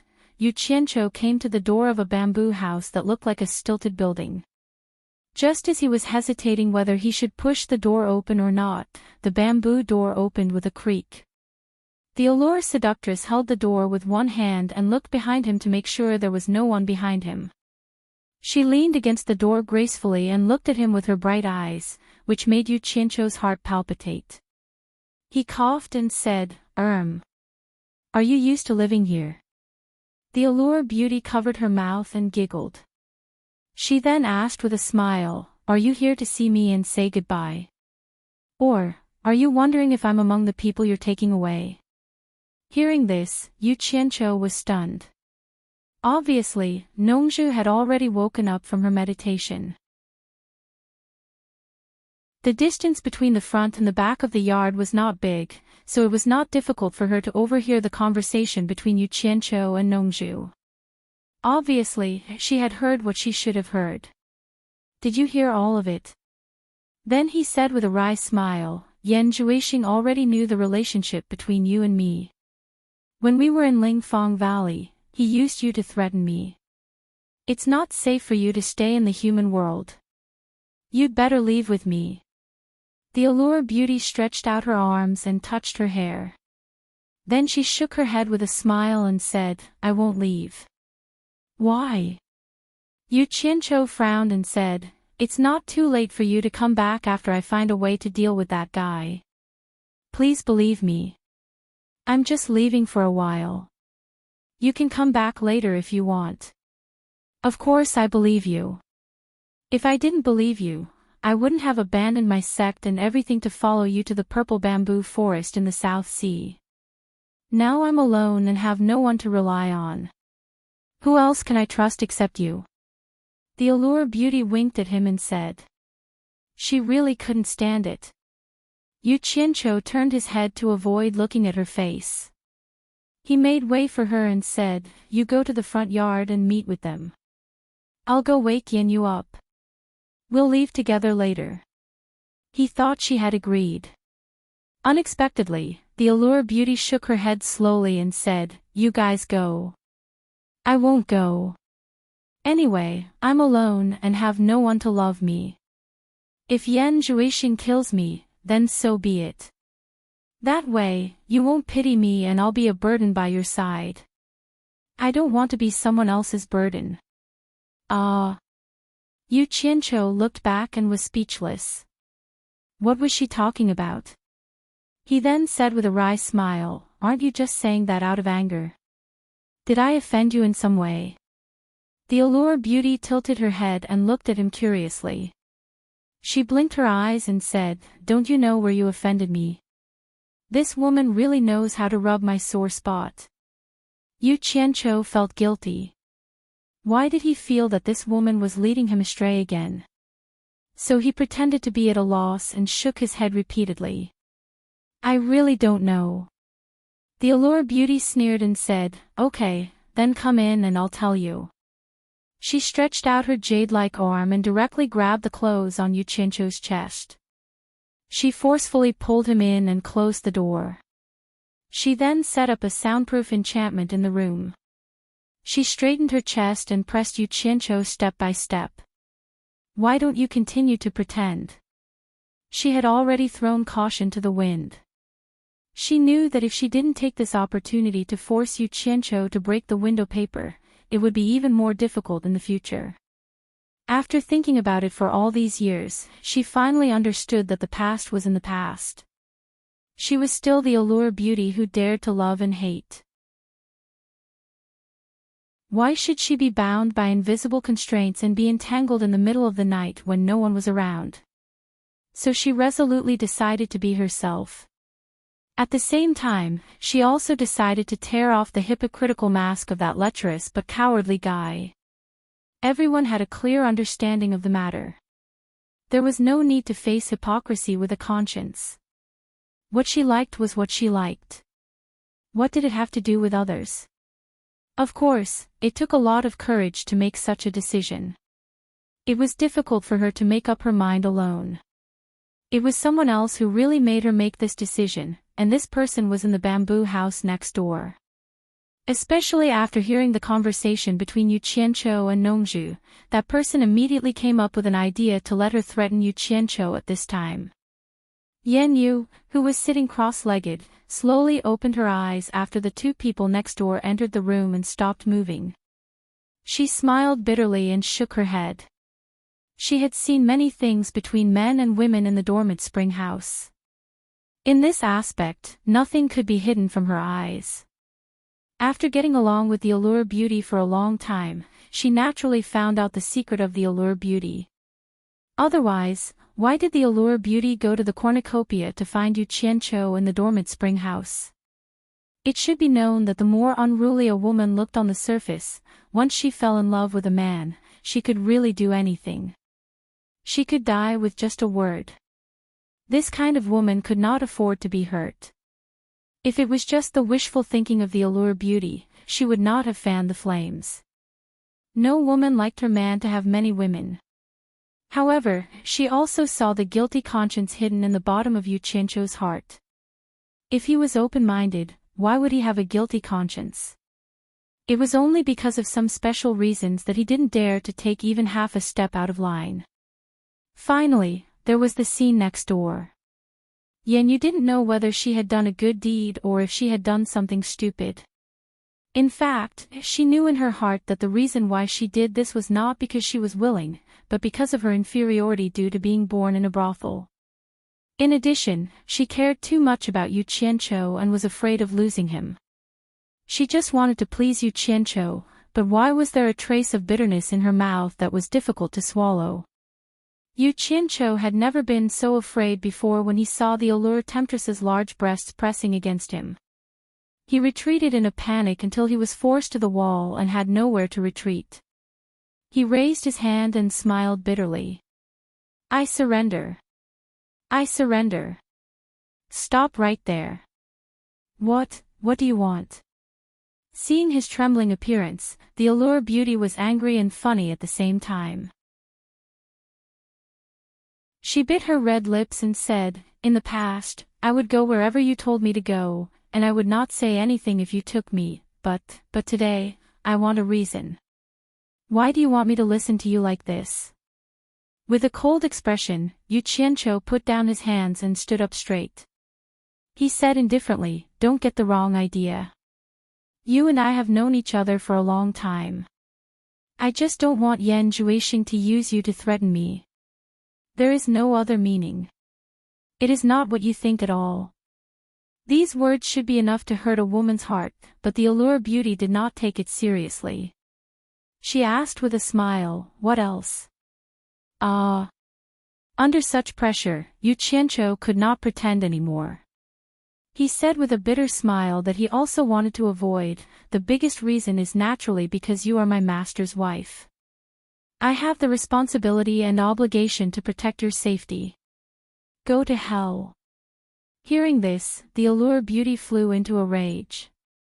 She directly grabbed Yu Qianqiu's lower body with one hand and grabbed his penis. Yu Qianqiu was so shocked that he almost forgot about the pain. His nerves were numb for 3 seconds. Immediately, he was in so much pain that tears almost came out. He shouted, "Stinky bitch, quickly give me your hand. You are King crazy. Quickly let go. If you don't let go, don't blame me for being rude. There is no good man, especially a perverted man like you who has no guts. You are a good-for-nothing even if you are alive." The Allure Beauty did not loosen her grip on his lower body. Instead, she increased her strength. She gritted her teeth and said, "I have already shamelessly sent myself to you. Why are you still pretending? How many days have you known Hao Sansi? When I broke up with Hao Sansi, I don't even know if your grandfather was born. Since when did you become a filial son and disciple to care about my affairs? A useless man like you is useless in his lower body. It is better for me to castrate you myself and cut off my future thoughts. You are crazy." Yu Qianqiu roared.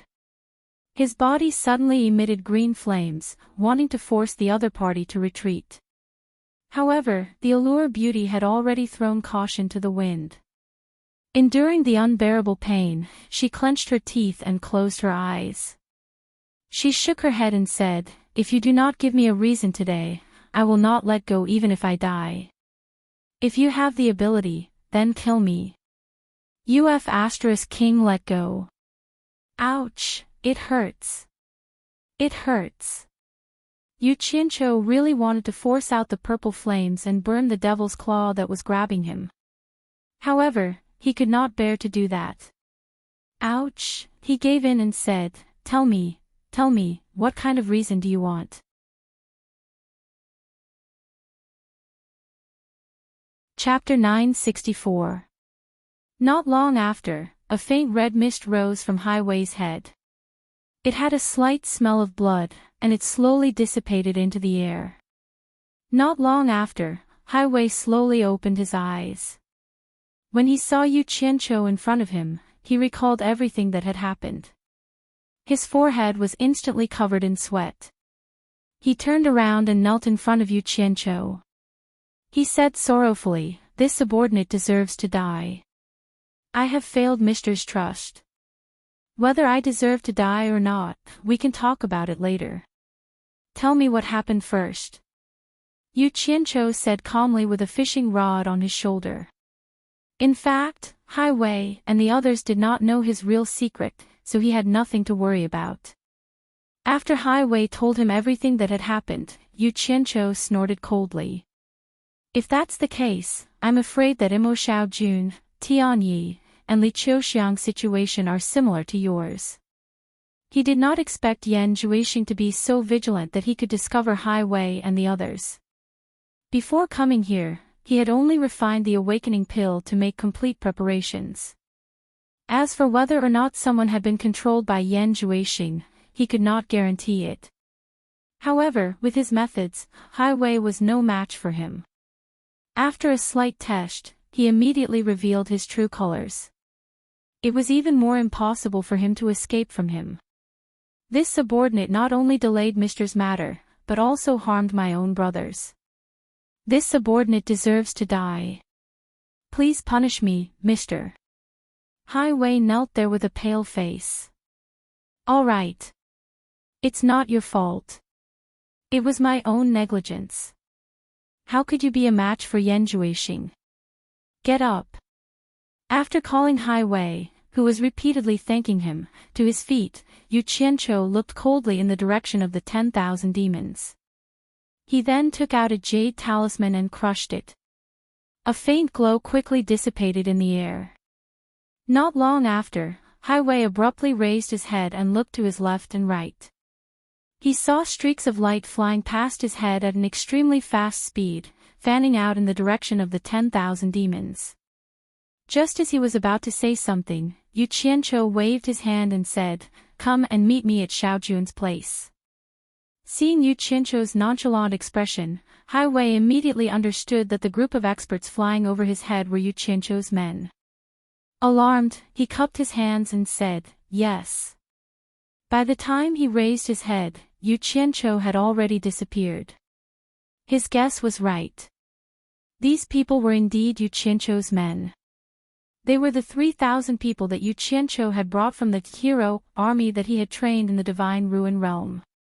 After Yu Qianqiu gave the order, the 3,000 immortal experts, who had already surrounded the 10,000 demons, immediately moved towards the 10,000 demons. Their purpose was to flatten the 10,000 demons. Perhaps sending such a powerful lineup to deal with the 10,000 demons was making a mountain out of a molehill, but he was here to completely flatten the 10,000 demons. If he sent other forces in the human world, he was afraid that there would inevitably be fish that slipped through the net. Apart from wanting to cut off all of Yan Juixing's external help, he also wanted to use the thunderous momentum of quickly raising the myriad demons' palace to intimidate the others.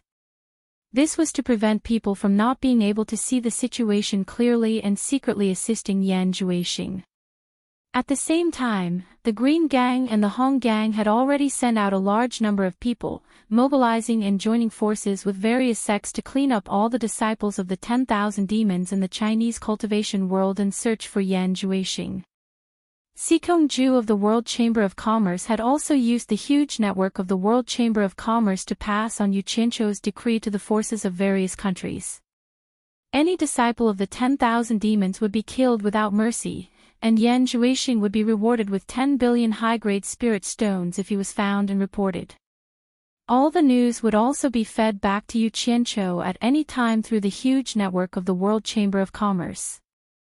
What was even more extreme was that because Yu Qianqiu knew that Yan Juixing needed the blood of virgins to cultivate the demonic arts, he issued an order to the world that no matter where, once a woman was found to have disappeared or died for no reason, the local forces must immediately investigate the cause of the disappearance or death, or else they would be severely punished. From this, it could be seen that Yu Qianqiu clearly wanted to force Yan Juixing to death this time, and he would not stop until he killed him. As a result, many people sighed endlessly. Nowadays, there was absolutely no one else in the whole world who could mobilize such a huge force at any time except for Yu Qianqiu. As expected, Mo Xiaojun and Hai Wei both ran away after being probed by Yu Qianqiu, but he was caught by Yu Qianqiu on the spot with his fishing rod. By the time Hai Wei arrived, Mo Xiaojun, who had woken up after taking the Spirit Awakening pill, was so scared that he was sweating profusely and begging for forgiveness. Yu Qianqiu did not say much. He looked at the two of them and said, "You two go to the 100 Flowers Valley and meet me." After that, he directly flew in the direction of the 10,000 demons. When he flew to the 10,000 demons, the encirclement had already come to an end. All the buildings of the 10,000 demons had been turned into ruins. Not a single intact building could be found, and there were corpses everywhere. Think about it, even if all the disciples of the 10,000 demons joined forces, how could they be a match for 3,000 immortal experts? It was a massacre without any ability to fight back. Where the multicolored lights were concentrated, miserable screams could be heard incessantly. Yu Qianqiu quickly flew over, and when he saw the hundreds of people huddled in front of a cave, he said to Zhang Ping, who was commanding the battle, "Stop for a moment." The black-masked Zhang Ping quickly gave the order to stop the attack, and the 3,000 masked immortal experts immediately stopped and surrounded the place. Among the hundreds of people of the 10,000 demons, there were Yan Wuqin and Yan Bugui, the palace master of the 10,000 demons, Buyun Shao, the elders, consecrators, and disciples of the 10,000 demons, as well as Man Hu and his martial brothers. Third brother Xian was also among them. One by one, the battered and exhausted people suddenly realized that their ferocious opponents had stopped attacking. They trembled with fear and felt a little surprised. When they looked around, they immediately noticed that Yu Qianqiu was floating in the air, staring at them coldly. "Yu Qianqiu, the 10,000 demons have no enmity with you. Why did you kill us like this?" The palace master of the 10,000 demons, Buyun Shao, pointed his sword at the sky and roared in anger. Countless disciples of the 10,000 demons had died, and now the entire 10,000 demons was going to end in his hands. How could he not be angry? "Humph." Yu Qianqiu said indifferently, "Don't tell me you don't know why." Buyun Shao, who was still about to roar, was pulled back by his master, Yan Wuqin. Yan Wuqin, whose clothes were ragged and his face was covered in blood, shook his head and laughed miserably. "I was worried that such a day would come, but I always held on to a trace of hope. I didn't expect this day to come so soon. Unfortunately, he didn't listen to my advice. So much so that I implicated the entire 10,000 demons. I am the sinner of the 10,000 demons." He then pulled his son, Yan Bugui. The father and son looked at each other without saying a word. Only the winner was the king, and the loser was the bandit. The sad wind messed up the blood-stained white hair of the father and son. Yan Wuqin suddenly looked up at the sky and said, "Yu Qianqiu, for the sake of our friendship, let the rest of the 10,000 demons go. Everything was caused by my Yan clan, and it has nothing to do with anyone else. Please let the disciples of the 10,000 demons go. They didn't know anything. As long as you let them go, my father and I are willing to commit suicide in front of you." "Master, don't." Buyun Shao and Qiu Wuyuan screamed at the same time. The rest of the 10,000 demons looked at the father and son with resentment. It was impossible to say that they didn't hate them, even if Yan Wuqin was the previous sect leader. Corpses were everywhere on the ground, and the sky was clear, with only a few white clouds drifting by. Yu Qianqiu, who was floating in the air, stared at the ground and sneered, "Yan Wuqin, you are also a hero of your generation. Let me ask you, if you were in my shoes, what would you do?" "I understand what you mean." Yan Wuqin laughed miserably, "Indeed, I will not be lenient. I have done things like exterminating an entire sect many times. It seems like karma has come. But this is the mistake that this old man has committed. How can I let the entire palace of myriad devils bear it together? That way, after I die, I won't have the face to face my master, I won't have the face to face the ancestors of the palace of myriad devils." After saying that, he suddenly looked at Yan Bugui and shouted, "Close your eyes." Yan Bugui, whose face was covered in blood, looked at his father in confusion. When he saw the sword in his father's hand, he immediately understood everything. He knelt in front of his father and kowtowed while crying, "It is all because of your unfilial son that I caused this disaster, father. Your son's death will not be regretted. In my next life, I will serve you again even if I have to be an ox or a horse." Yan Wuqin was so emotional that his face was trembling. He grabbed Yan Bugui's hair with one hand and raised the sword in the other. Buyun Shao and Qiu Wuyuan screamed and knelt down, hugging him, "Master, don't." Yan Wuqin was indeed a fierce and ambitious person. He could win and lose. He kicked his two disciples away and shouted, "Now that things have come to this, don't be stupid." There was a flash of silver light in his hand and his son's hot blood sprayed on him. Eldest martial brother. Bu Yun Xiao and Qiu Wuyuan exclaimed in unison. Yan Wuchen held his sword in one hand and his son's head in the other. He faced Yu Qianzhou with his eyes wide open and shouted in a sorrowful voice, "We will bear the consequences of our mistakes. Yu Qianzhou, please let the rest of the 10,000 demons go. I will repay you in my next life." Then, he threw his son's head away and grabbed his messy hair with one hand. The sword in his other hand flashed, and the hot blood rushed to the sky. "Master!" The two disciples cried in sorrow. Yan Wuchen didn't fall even after he cut off his own head. He threw his head away forcefully, and his body lost its center of gravity and fell backward into the arms of two disciples. Following the death of the father and son, the resentment that had accumulated in the hearts of the people of the Myriad Demons Palace also dissipated when the two heads fell to the ground. The Yen father and son had finally given the Myriad Demons Palace an explanation. The remaining several hundred disciples of the Myriad Demons Palace all knelt down and kowtowed to Yan Wuchen's headless corpse. Many of them were so moved by Yan Wuchen's act of sacrifice that they choked with sobs. Coupled with the countless corpses that had died tragically all around them, the atmosphere down below became extremely gloomy. Yu Qianzhou silently looked at Yan Wuchen's headless body. After a long time, he squinted his eyes and pointed at third brother Axane.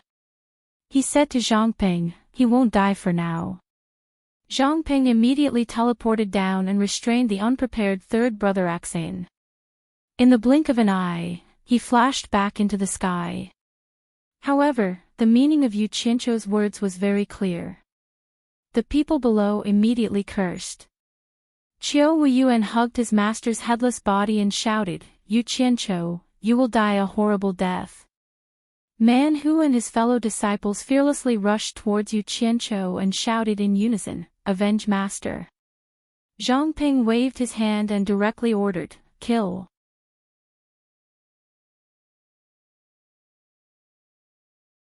Chapter 965. Senior brother Man Hu and the others knew that it was impossible for them to escape from Yu Qianzhou alive. Hence, they decided to self-detonate their dantian and kill Yu Qianzhou to avenge their master Bing Qingzi. However, the difference in cultivation between the two sides was too great. Before they could reach the sky, countless rays of light shot towards them and turned them into a rain of blood. Even though the remaining several hundred disciples of the Myriad Demons Palace were united against a common enemy, it was impossible for them to withstand the attacks of 3,000 immortal experts. In an instant, fierce rays of light blinded their eyes, and miserable screams rang out incessantly. In just a short moment, not a single corpse could be found on the ground. Severed limbs and a bloody mess covered the ground, and the thick smell of blood was suffocating. Following Zhongpeng's order, the 3,000 members of the heroes quickly scattered in all directions to search for survivors. Floating in the air, Yu Qianzhou took out a spirit awakening pill and slapped it into the mouth of third Xan, who was clamped under Zhongpeng's arm. At this moment, a groan came from the pile of corpses. Yu Qianzhou and Zhongpeng looked over in surprise. They didn't expect that someone could survive such a fierce attack. The broken limbs were lifted up, and a bloody man sat up. To be exact, he didn't have the lower half of his body, and there was a big hole in his chest. It was a miracle that he didn't die, but he wasn't far from death. Yu Qianzhou squinted his eyes and recognized Qiu Wuyuan. Qiu Wuyuan was gasping for breath, and it seemed that he could collapse at any time. Fortunately, his arms were still in good condition, and he supported the lower half of his body. After turning his head around, he realized that the corpses of his master and senior martial brother were nowhere to be found. He couldn't help but start crying. He was supposed to be bawling, but the lower half of his body was leaking air. In the end, he cried like a female ghost who had died an unjust death. His voice was hoarse, and it made people panic. His tears could no longer flow. He tried his best to look around, hoping to find a fellow disciple who was still alive. However, how could he find a complete corpse in a pool of blood? Who knew that when he moved a little too much, half of his body would sway, and his arms would clumsily support his back? When he stabilized his body, he saw Yu Qianqiu in the air. Their gazes intertwined and became extremely complicated.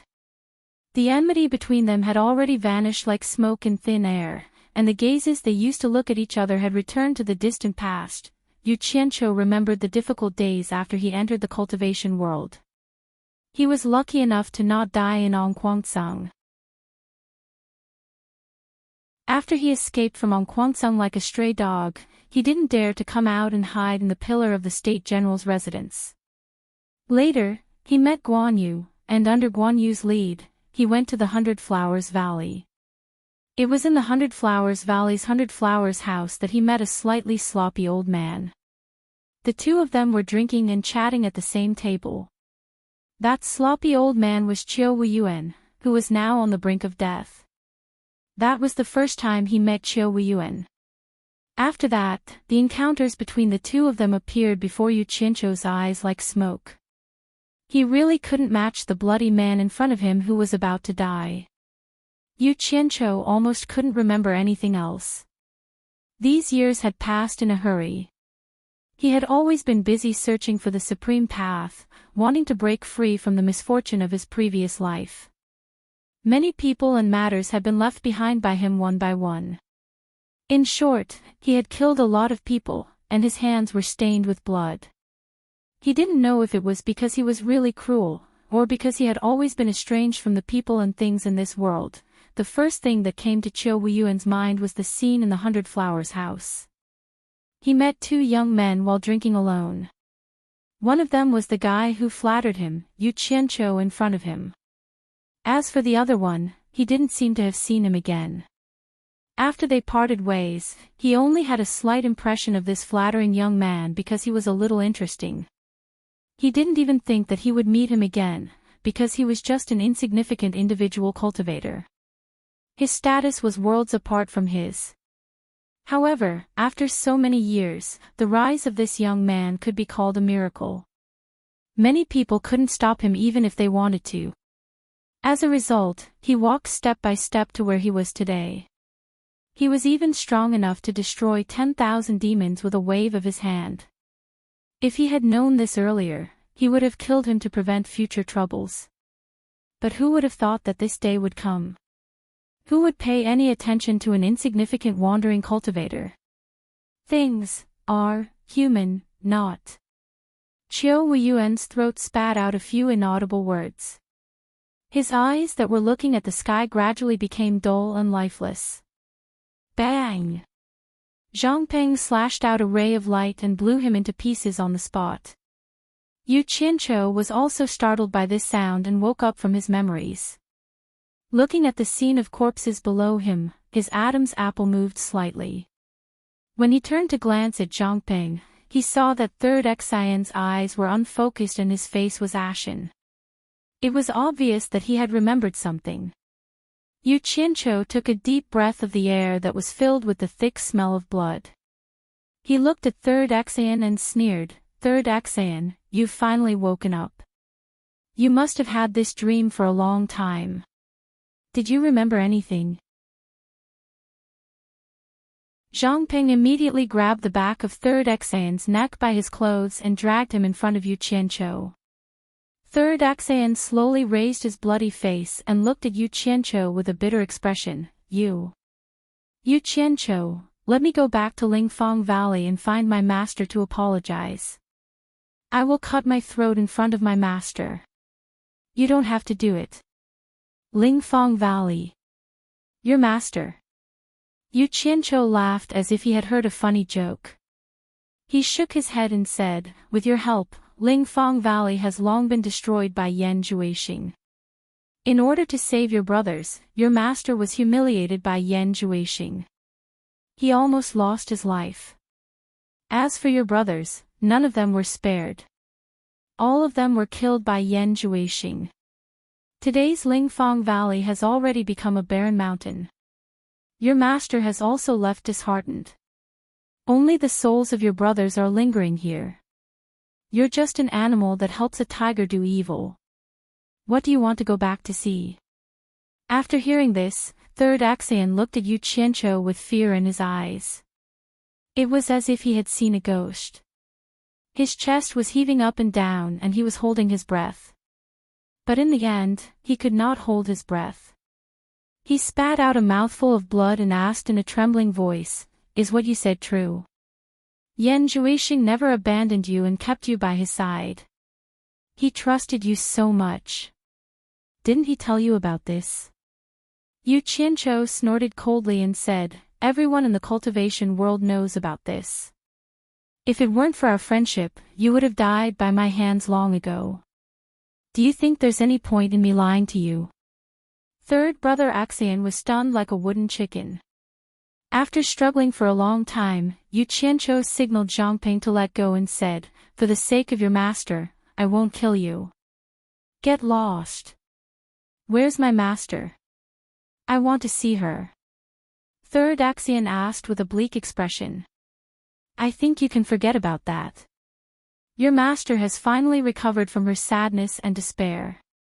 It would be strange if she didn't get agitated when she sees you." Yu Qianzhou sneered. "I understand." Third brother Axion nodded silently. He took out a jade archive from his storage pouch and wrote something on it. After he was done, he handed it to Yu Qianzhou and said, "I'll have to trouble you to pass this to my master." "That won't be a problem." Yu Qianzhou received the jade archive and skimmed through its contents. He was shocked and shouted, "Old Third Axion, you!" However, he was too late to stop Old Third Axion. He saw Old Third Axion's chest puff out as a hole appeared where his heart should have been. Finally, blood gushed out of his mouth. It was unclear what Old Third Axion was mumbling, but it was probably some sort of apology. Then, Old Third Axion plummeted to the ground.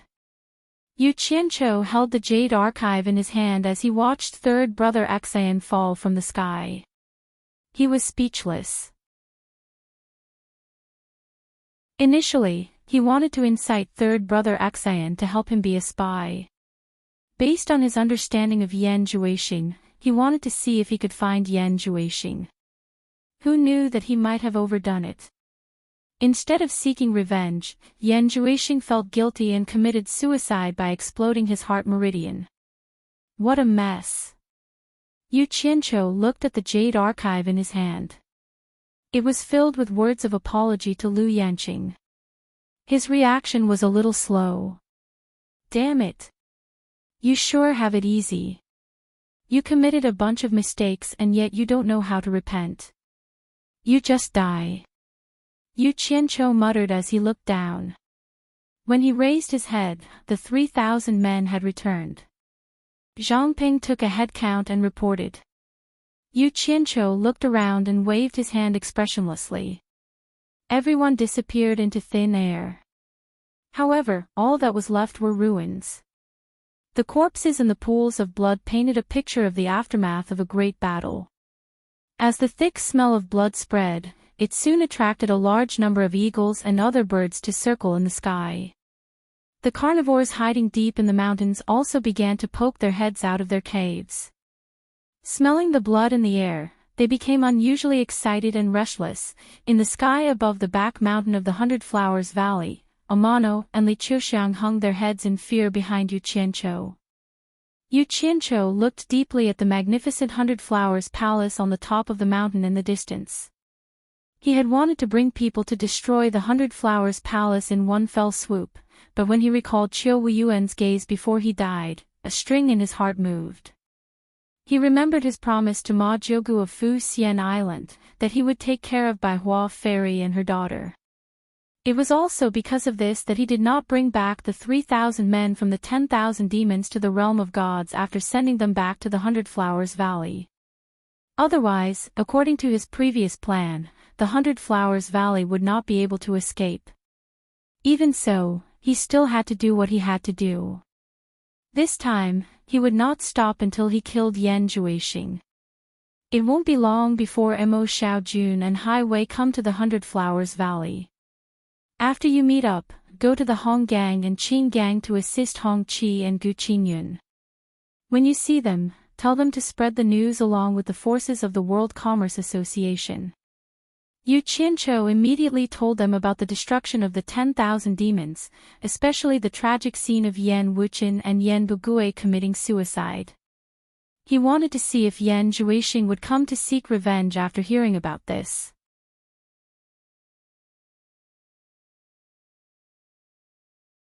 Chapter 966. The atmosphere in the 100 Flowers Valley was still the same, the style that had lasted for many years had never changed. However, compared to usual, the atmosphere was a bit different. The reason was naturally because Yan Zhuixing had caused Yu Qianzhou to order his men to attack the 10,000 demons. Many people were guessing that the next target would be Baihua Palace. While people were whispering in the streets and alleys of the 100 Flowers Valley, there was a sudden explosion in the sky. Even the ground trembled. Everyone looked up in shock, only to see a streak of light forcefully breaking through the defensive formation of the 100 Flowers Valley, directly barging in and floating in the sky. Everyone looked at the newcomer with fear. How could a person who could forcefully break through the defensive formation be ordinary? The surroundings were silent, as if everything had frozen in time. Everyone looked up at the sky without moving. The old people who had lived in the 100 Flowers Valley for a long time recognized Yu Qianzhou. After seeing that the newcomer was Yu Qianzhou, many people began to ponder. They were afraid that the newcomer had ill intentions and was looking for trouble with Baihua Palace. Sure enough, after Yu Qianzhou glanced down, he turned into a streak of light and directly shot towards Baihua Palace. Whispers immediately spread in the 100 Flowers Valley. There were already many people in Baihua Palace who were uneasy because Yan Zhuixing had offended Yu Qianzhou. The loud sound immediately shocked everyone in the palace.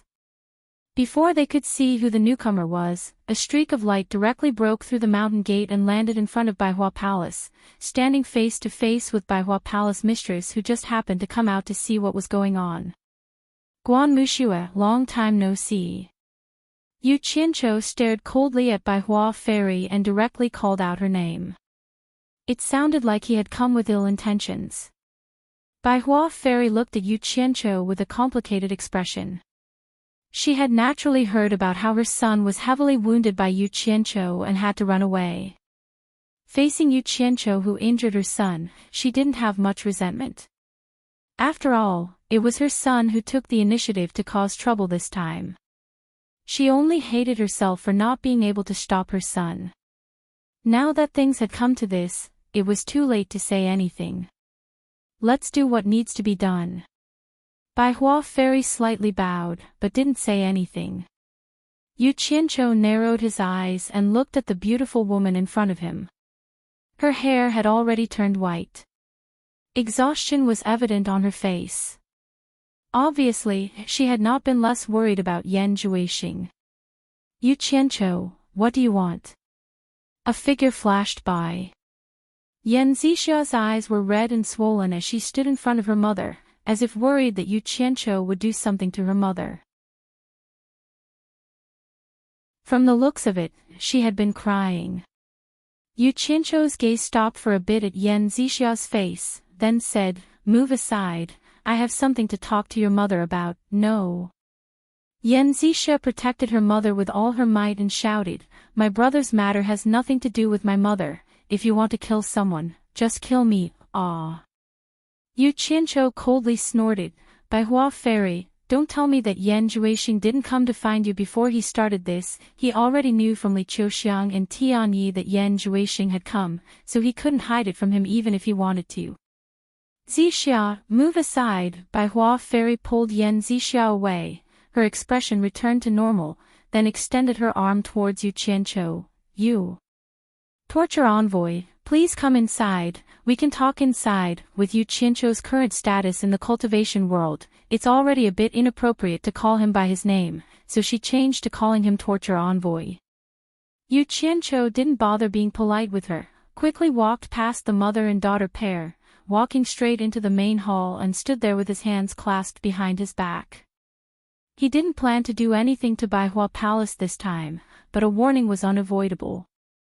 Baihua Fairy held her daughter's hand, telling her not to worry, then waved her hand at the panicking crowd outside, signaling them to leave. She then slowly walked behind Yu Qianqiu and asked, "Torture Envoy, what brings you here today?" "Guan Muxue, why do you ask when you already know the answer?" As soon as Yu Qianqiu turned around, he stopped talking and looked outside, only to see two figures landing outside the palace gate. Baihua Fairy also turned around to look, then exclaimed in surprise, "Great-Grand-Aunt." She quickly went over to support the person. Yan Xixia also called out, "Great-Grand-Aunt." The mother and daughter both supported the person. The clang-clang sound of walking sticks could be heard. The newcomers were none other than Ma Jiugu of Fuxian Island, and Ferdinand. With Baihua Fairy's support, Ma Jiugu slowly walked over with her crutches. Her face was already showing signs of old age. It seems that her lifespan is almost up. Yu Qianqiu looked at Ferdinand with a questioning gaze, but Ferdinand shook his head with a wry smile and sent his voice back. "Jiugu heard that you injured Yan Juixing and gave the order to deal with the 10,000 demons, so she was worried that you would attack Baihua Palace again, so she dragged me here with her. I had no choice." Yu Qianqiu looked at Ma Jiugu, who was slowly walking over, and understood her intentions. She was afraid that he wouldn't be able to protect Baihua Fairy and her daughter, so she dragged her father-in-law here. In fact, the fact that Ferdinand was his father-in-law was only known by the higher-ups of Fuxian Island. Outsiders were strictly forbidden from knowing, so Ma Jiugu was naturally one of those who knew. Ma Jiugu opened her drooping eyelids and laughed. "It seems that my old bones came just in time, just in time." She then walked in front of Yu Qianqiu, cupped her hands and bowed. "Greetings, Torture Envoy." "Isn't this disgusting?" Yu Qianqiu's expression twitched.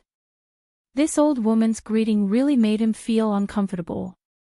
He immediately reached out to support her, then bowed. "Greetings, Jiugu." Ma Jiugu immediately nodded and praised. "Good, good, good. It seems that I didn't misjudge you." She first put on a hat, then asked, "I heard that Torture Envoy has issued a decree to eradicate the 10,000 demons. Unfortunately, I'm old and useless, otherwise, would definitely follow Torture Envoy's decree and take the lead to eradicate the 10,000 demons. Please forgive me, Torture Envoy." Saying so, she bowed again and apologized. Yu Qianqiu was speechless. He had already experienced this old woman's temperament. She was an old woman who hid a needle in a velvet glove, but he couldn't do anything to her.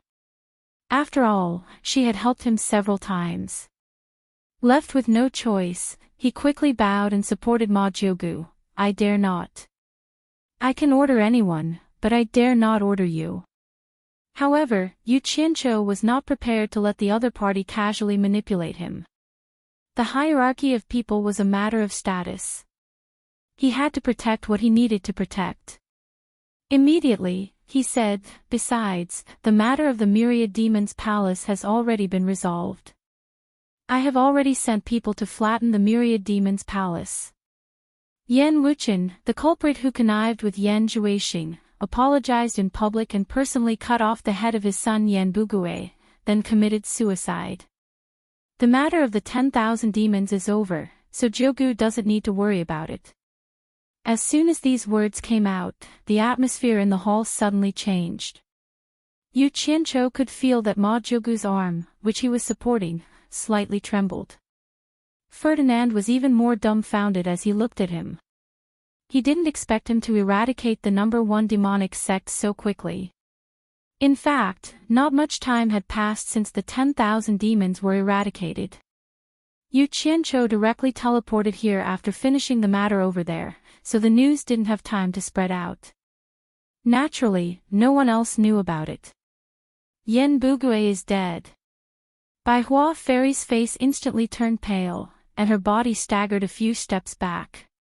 In fact, she and Yen Bugue had always had a good relationship.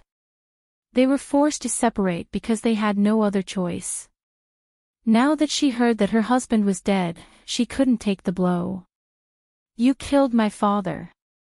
I'm going to kill you. Yen Zixia suddenly roared crazily after a moment of absent-mindedness. She rushed towards Yu Qianqiu, but before she could touch Yu Qianqiu, she was hit by Ma Jiugu's Demon Slayer staff and fainted on the spot.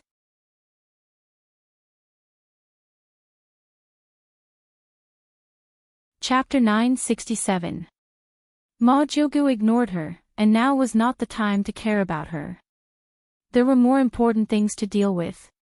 She turned her head to look at the absent-minded Bai Hua Fairy, then looked at Yu Qianqiu and said with a smile, "Torture envoy, you are indeed swift and decisive. May I ask if you are here because that unfilial son of Mu Shui has caused trouble and wants to implicate Bai Hua Palace?" Jiugu is wise. Yu Qianqiu followed up on her words. Yan Zhuixing's demonic technique is extremely vicious and has endangered the safety of the entire cultivation world. Before he came out to cause trouble, he came to Bai Hua Palace and met with Bai Hua Fairy, but Bai Hua Fairy concealed it and almost caused a disaster. This is tantamount to becoming the enemy of the entire cultivation world. If he is not punished severely, I'm afraid it will be difficult to convince the public. Ferdinand looked at him speechlessly. However, the winner is king, and the loser is the bandit. The winner is always right, so what can others do? Ma Jiugu naturally understood this, but she still nodded in agreement. Torture envoy, I deeply admire you for taking care of the safety of the entire cultivation world. However, it is innate for a mother and son to be connected. How many mothers in the world would harm their own son? Moreover, Mu Shui had only met Yan Zhuixing once and did not help him with anything. This meant that Mu Shui still had a clear view of what was right and what was wrong. She shouldn't be implicated. Don't you think so, torture envoy? Yu Qianqiu looked at this seemingly slow-witted but actually shrewd old woman in front of him and felt a bit of admiration for her. She was already past her prime, but she still ran around for the sake of a younger generation. It was truly admirable. But he still insisted, Jiugu is right, but if I don't punish him severely, it will be difficult to convince the public. If this matter is spread out and someone else helps Yan Zhuixing, how can I deal with it? Ma Jiugu slowly turned her head to look at the absent-minded Bai Hua Fairy, then said, I'm sure that only the few of us here know about this matter. If Torture Lord is willing to spare the mother and daughter, I guarantee that no one else will leak this matter, otherwise, Torture Lord can blame it on this old lady. Saying so, she looked at Ferdinand. Ferdinand can be a witness. Hearing this, Ferdinand smiled bitterly in his heart. She wanted him to speak, so he coughed and looked at Yu Qianqiu and said, I can vouch for the mother and daughter, to ensure that this matter will not be leaked out. Otherwise, I will be held accountable. Ma Jiugu nodded with satisfaction. This was exactly what she wanted. Yu Qianqiu's eyes flickered as he looked at the two of them. He remained silent and appeared to be in a difficult position. He wasn't in a hurry to answer. He just wanted to waste his time here. Ma Jiugu didn't expect Yu Qianqiu to still refuse to let go even after Ferdinand had spoken. After thinking for a long time, she frowned and said, I remember that Torture Lord had promised me to protect the mother and daughter. Do you still remember it? Yu Qianqiu snorted in his heart. He was waiting for this sentence. Yan Zhuixing had used his women to threaten him twice. If he still wanted to protect his mother and sister, wouldn't that make him even more unscrupulous? He immediately said in a deep voice, This is completely different from my promise to protect them. Don't tell me I still have to protect them if they join forces with Yan Zhuixing to take my life one day. However, since Aunt Jiu brought up my original promise to talk about this matter, I will let the mother and daughter go today. It will be as if the original promise was used up by the mother and daughter. From now on, I will have nothing to do with them. Ma Jiogu was stunned for a moment, then shook her head. With her shrewdness, she immediately understood. She smiled bitterly and said, "So you were waiting for me here. But it's fine. Since I don't have the intention, why should I force it?" Saying so, she walked towards the absent-minded Bai Hua fairy with her crutch, held her hand, and sighed, "Girl. Your man is useless, and your son is causing trouble. What's the point of staying here? Come, let's go home." "Go home? Where is my home?" "Broken, scattered." Bai Hua fairy recovered from her trance and looked at Ma Jiogu with tears in her eyes. "Girl, don't cry. Go back to supporting Immortal Island. Supporting Immortal Island will always be your home. Live a peaceful life from now on. Let the men fight for the things here. What does it have to do with us women?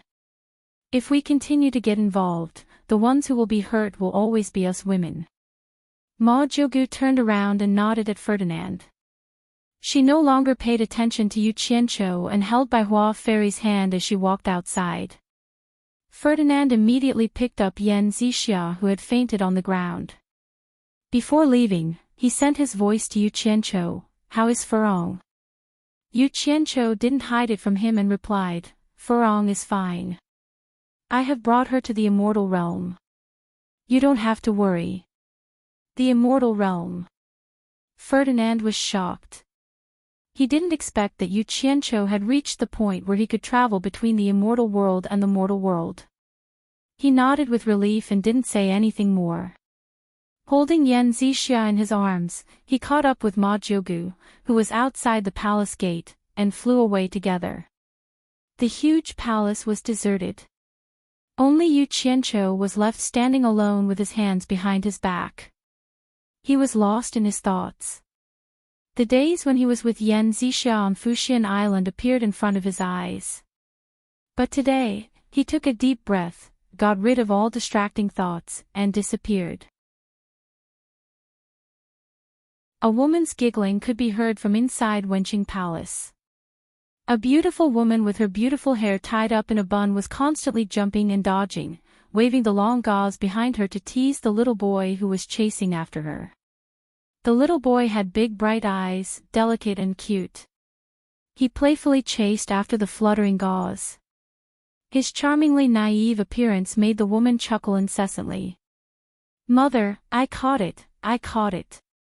The little boy grabbed the fluttering palace gauze and cheered. However, he found that his mother was motionless with her back facing him. He ran over and grabbed his mother's hand, shaking it. "Mother, mother." He raised his head and stared with his big eyes as if he wanted to call back his mother's attention. However, his mother looked at the door and shouted, "Who are you? How dare you trespass here? Guards, guards!" But the strange thing was that after she shouted a few times, not a single guard came in. The surroundings were silent. The little boy turned around and saw an unfamiliar man with a pale face slowly walking in without any expression. He quickly stood in front of his mother and shouted with a childish voice, "Audacious slave, get out of here." Sure enough, dragons give birth to dragons and phoenixes give birth to phoenixes, the environment dictated it. The person who came was none other than Yan Zhuixing, who had transformed into Shou Qin. After he was severely injured by Yu Qianqiu, he hid within the borders of the Daong kingdom. Who would have thought that after capturing a few girls to restore his body, it would immediately alarm a lot of cultivators who came to search everywhere. He couldn't understand how a few insignificant mortal girls could cause such a big movement in the cultivation world. After he took the opportunity to capture a person to ask, he found out that Yu Qianqiu had already ordered the entire world that as long as a woman disappeared or died without reason, it could be Yan Zhuixing's doing. The local forces must investigate clearly, or else they would be severely punished. After knowing the details, Yan Zhuixing immediately gnashed his teeth in anger. Yu Qianqiu obviously knew that he needed a woman to heal him after he was injured, so he set up a large net in the whole world to capture him. It was obvious that he didn't want to give him a chance to recover his injuries and cultivation, and he wanted to force him into a hopeless situation. However, even though he was angry, he had already experienced the high cultivation of Yu Qianqiu. He was not his opponent at all. Previously, he never thought that Yu Qianqiu would have something in his hands that could restrain his devil blade. Now that he had not recovered from his serious injuries, it was even more impossible for him to be his opponent. If he was accidentally caught by Yu Qianqiu again, Yu Qianqiu would definitely not allow him to escape easily. It might be the time of his death. After several failures, Yan Zhuixing dared not take risks easily anymore. He could already imagine where he might go. With Yu Qianqiu's monstrous power, he might have already sent people to wait for him. Once Yu Qianqiu discovered Xiao Qin, Yu Qianqiu would definitely rush over to kill him. From the looks of it, Xiao Qin knew that Yu Qianqiu was determined to kill him. For a moment, he realized that he couldn't find a place in the entire world where he could hide and recuperate. He couldn't help but feel extremely miserable. He realized that he was indeed no different from a stray dog. He was a stray dog that everyone wanted to beat up. However, heaven never bars one's way. He inadvertently thought of the literati of Baiwan country who he had sex with in the past.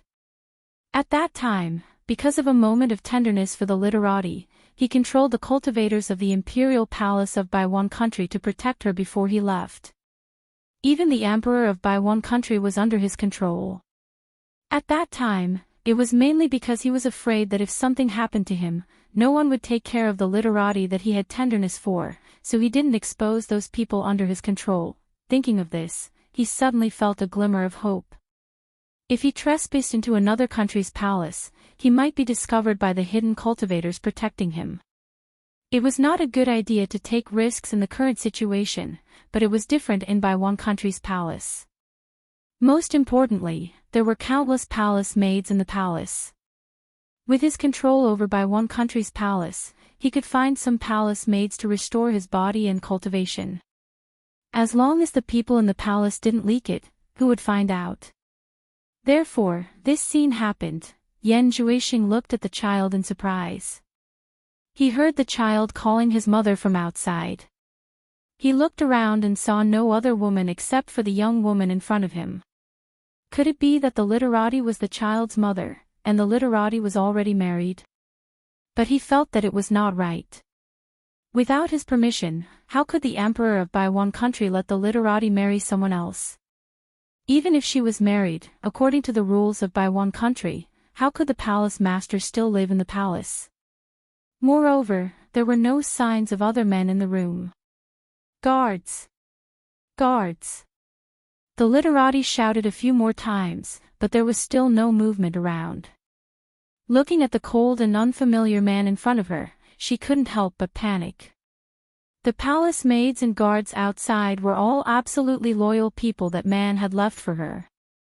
Apart from her, even her brother, the emperor, couldn't order them around. Now that there was no movement, the situation could be imagined. The literati immediately pulled her son behind her to protect him. She looked at the man in horror and asked, "Who are you? Why did you trespass here?"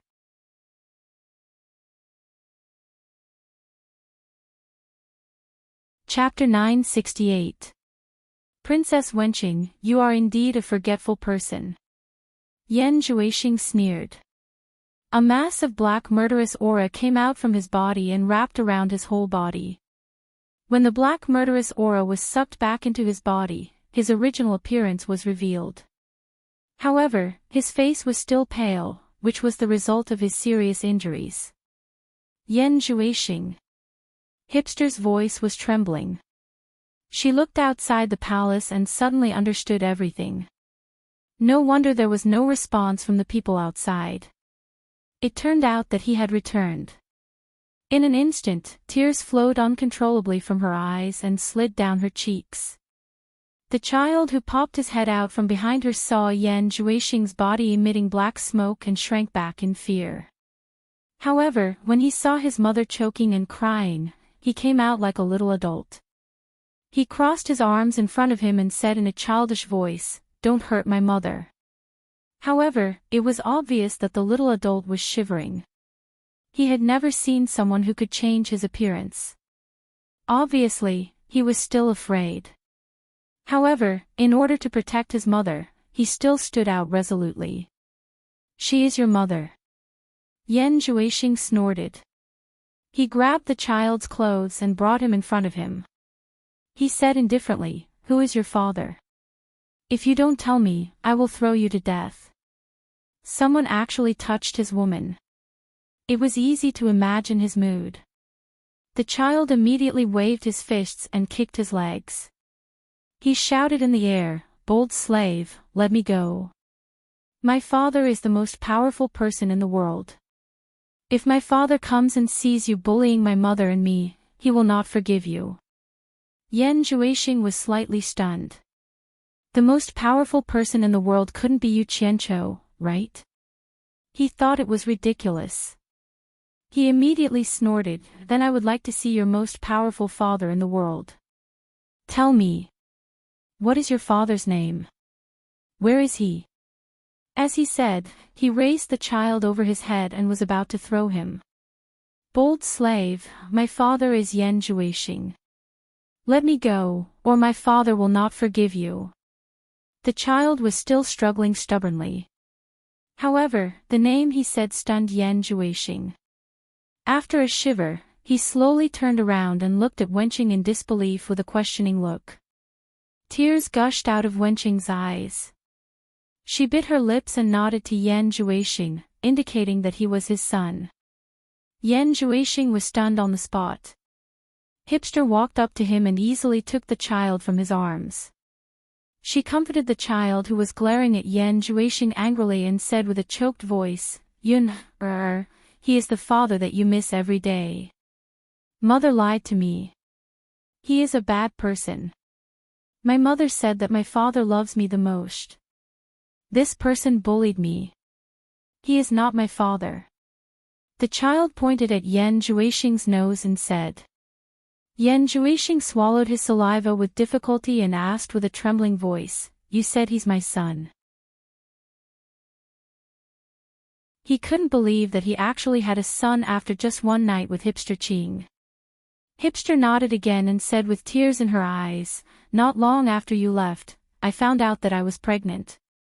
I was full of joy and looked forward to giving you a surprise when you came back. But I waited and waited, and you never came back. After I gave birth to Yun for 10 months, I still waited for you to come back. But you have been gone for 6 years. Yun is already 5 years old. Why are you so cruel? You always come quietly and leave quietly. Why don't you care about my feelings? Do you know how embarrassing it is for a girl to get pregnant out of wedlock? I haven't even dared to take a step out of Wenqing Palace all these years. Have you ever thought about how painful it is for me? Have you always treated me as your plaything? You come when you want and leave when you're tired of playing with me. You don't even bother to say hello. Am I so unbearable in your eyes? If that is the case, then please leave. Don't torture me over and over again. Mother, don't cry." The child helped Wenqing wipe her tears in her arms. Then, he shouted at Yan Juexing, "Bad person, get lost. Otherwise, I will get someone to beat you out." Yan Juexing stood there motionlessly. Looking at the mother and son, he had mixed feelings. He thought that he would be beaten up like a homeless dog. He never thought that his impulsive action back then would allow him to have a home here and a son. If he had really died in the hands of Yu Qianqiu, then he would still have his flesh and blood here. The monotonous expression on Yan Juexing's face changed greatly. He walked over excitedly and opened his arms to embrace the mother and son. He buried his head in Hippie's ear and murmured, "I'm sorry. It's all my fault. Please forgive me. I won't come and go silently in the future. Don't worry. Don't worry. I'll never come and go silently again." What is Yun Er's full name? Wenqing kept whimpering and felt sad. After a long time, he choked and said, Yen Yun, it means fleeting clouds. I thought you thought I was fleeting clouds and would never come back, so I gave him this name. Yen Yun. Yan Zhuixing pondered for a while and nodded. A swan's ambition can reach the clouds. Good name. Not bad, not bad. His son was naturally good.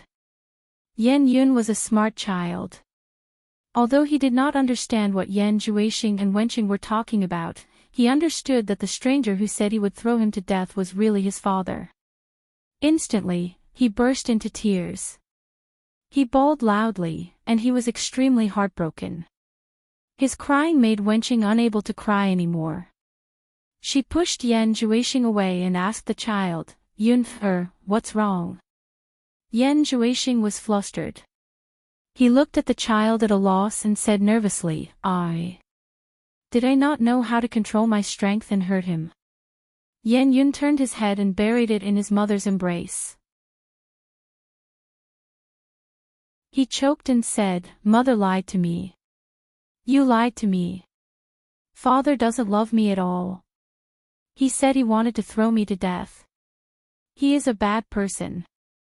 The more he cried, the sadder he became. It was as though the sky in his heart had collapsed. He was too disappointed. Yan Zhuixing was dumbfounded. He wanted to slap himself. Why didn't he ask clearly and hit a child the moment he came in? For a moment, this infamous demon in the cultivation world was so anxious that he didn't know what to do.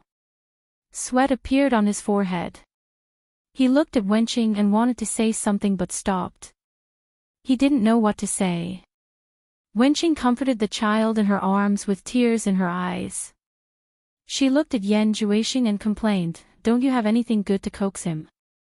Something good? Yes. Yan Zhuixing suddenly patted his head. The demonic blade flew out and floated in front of him. For him, the only good thing he had on him to please his son was the demonic blade.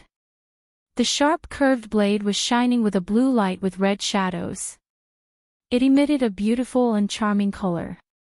The dark blade had a strange demonic pattern that exuded an ancient aura. A unique and nimble crescent moon swayed on Wenqing's shoulder. Little Yan Yun only took a peek at it. His eyes suddenly lit up. He immediately looked up and wiped his tears. He stared at the demonic blade and licked his lips. He was attracted on the spot. Although Wenqing wasn't a person in the cultivation world, he could tell that it should be a weapon. He couldn't help but roll his eyes at Yan Zhuixing. He smiled through his tears and said coquettishly, Is there such a thing for a child to play with? Aren't you afraid of hurting him? Yan Zhuixing saw that his son liked it and had stopped crying. He immediately heaved a sigh of relief. He waved his hand and said, It's okay. If I don't let it hurt people, it won't hurt people.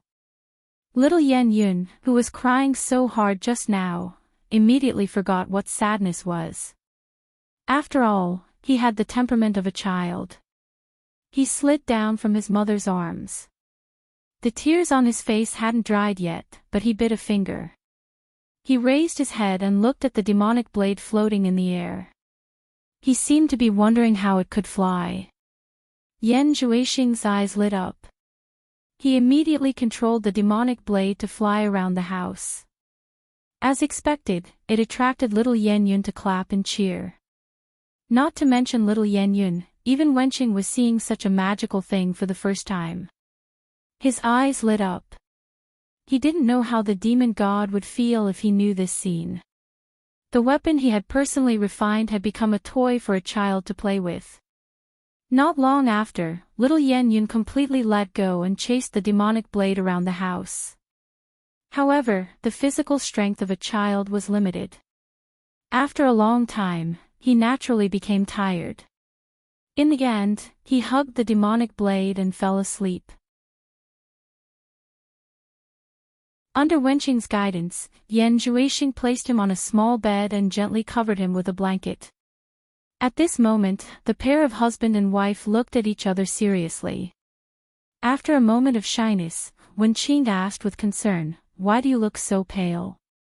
Yan Zhuixing shook his head and said, "You've suffered all these years." These words made Wenqing cry again. He choked and said, "It's okay for me to suffer. I'm just afraid that the child will not have a father in the future." No one would have thought that this was the unruly princess who disguised herself as a man and ran amok in the capital. Yan Zhuixing tilted his head to look at little Yan Yun, who was sleeping soundly. A trace of fear flashed in his eyes. If he hadn't escaped quickly, he would probably have lost his father. He gently let out a breath and comforted Wenqing in his arms. Then, he said something to Wenqing's ear and suddenly carried Wenqing horizontally. He walked towards the bed inside, causing Wenqing to exclaim shyly. The clothes of the man and woman on the bed fluttered in the wind. Not long after, two naked bodies were entangled together. Waves of panting and moaning were covered by a soundproof barrier. This time, Yan Zhuixing did his best to serve Wenqing, somewhat like making up for it. After the deed, the two of them hugged each other. Their hearts were connected and they talked about everything. Yan Zhuixing told Wenqing about his background in detail, as well as what he had experienced all these years. He didn't hide anything, including how he had suffered a few losses at the hands of Yu Qianqiu. Wenqing was just a mortal. This was the first time she had heard of the exciting and bizarre stories of the cultivation world. She was even more impressed by Yu Qianqiu, who had tried to kill Yan Zhuixing time and time again.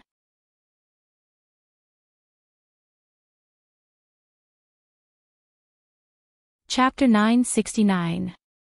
Princess Wenqing, you are indeed a forgetful person. Yan Zhuixing sneered. A mass of black murderous aura came out from his body and wrapped around his whole body. When the black murderous aura was sucked back into his body, his original appearance was revealed. However, his face was still pale, which was the result of his serious injuries. Yan Zhuixing. Wenqing's voice was trembling. She looked outside the palace and immediately understood everything. No wonder there was no response from the people outside. He was back. In an instant, tears flowed uncontrollably from her eyes and slid down her cheeks. The child who popped his head out from behind her saw Yan Zhuixing's body emitting black smoke and shrank back in fear. However, when he saw his mother choking and crying, he came out like a little adult. He crossed his arms in front of him and said in a childish voice, "Don't hurt my mother." However, it was obvious that the little adult was shivering. He had never seen someone who could change his appearance.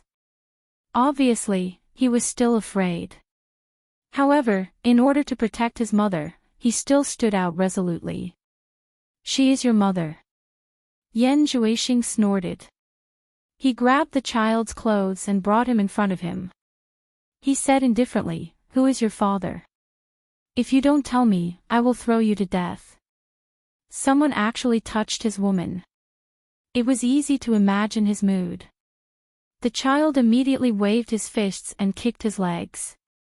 He shouted in the air, "Bold slave, let me go. My father is the most powerful person in the world. If my father comes and sees you bullying my mother and me, he will not forgive you."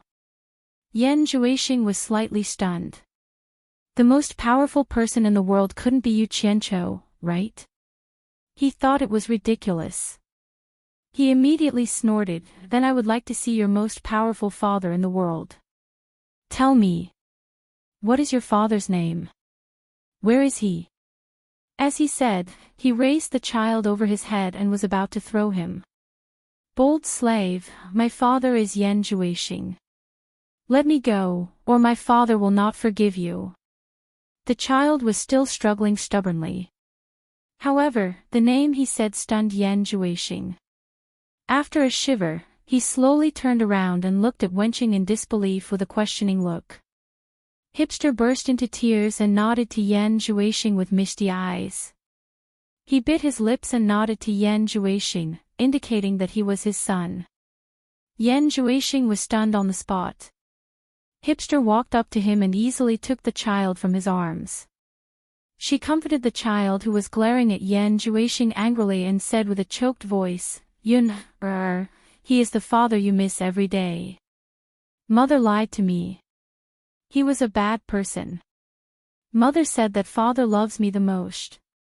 This person bullied me. He is not my father. The child pointed at Yan Juixing's nose and said. Yan Juixing swallowed his saliva with difficulty and asked with a trembling voice, You said he's my son.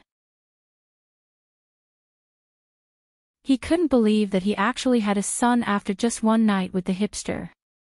Hipster nodded again and said with tears in her eyes, Not long after you left, I found out that I was pregnant. I was full of joy and looked forward to giving you a surprise when you came back. But I waited and waited, and you never came back. After I gave birth to Yun for 10 months, I still looked forward to your return every day.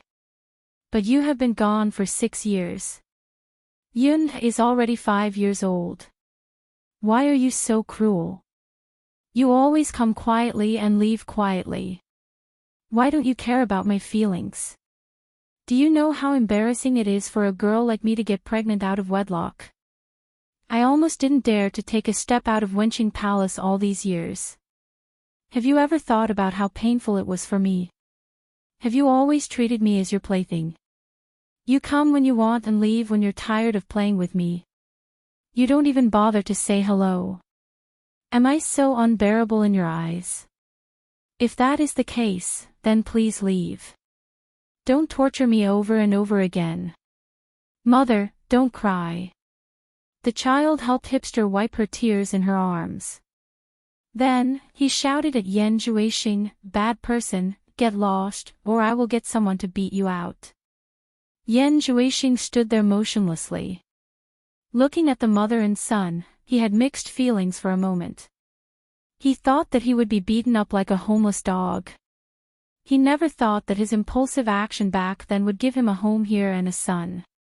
If he had really died in the hands of Yu Qianqiu, then he would still have his flesh and blood here. The monotonous expression on Yan Juixing's face changed greatly. He walked over excitedly and opened his arms to embrace the mother and son. He buried his head in Hippie's ear and murmured, I'm sorry. It's all my fault. Please forgive me. I won't come and go silently in the future. Don't worry. Don't worry. I'll never come and go silently again.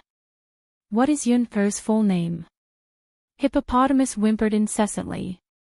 After a long while, he choked with sobs and said, Yen Yun, a homonym for passing clouds and smoke.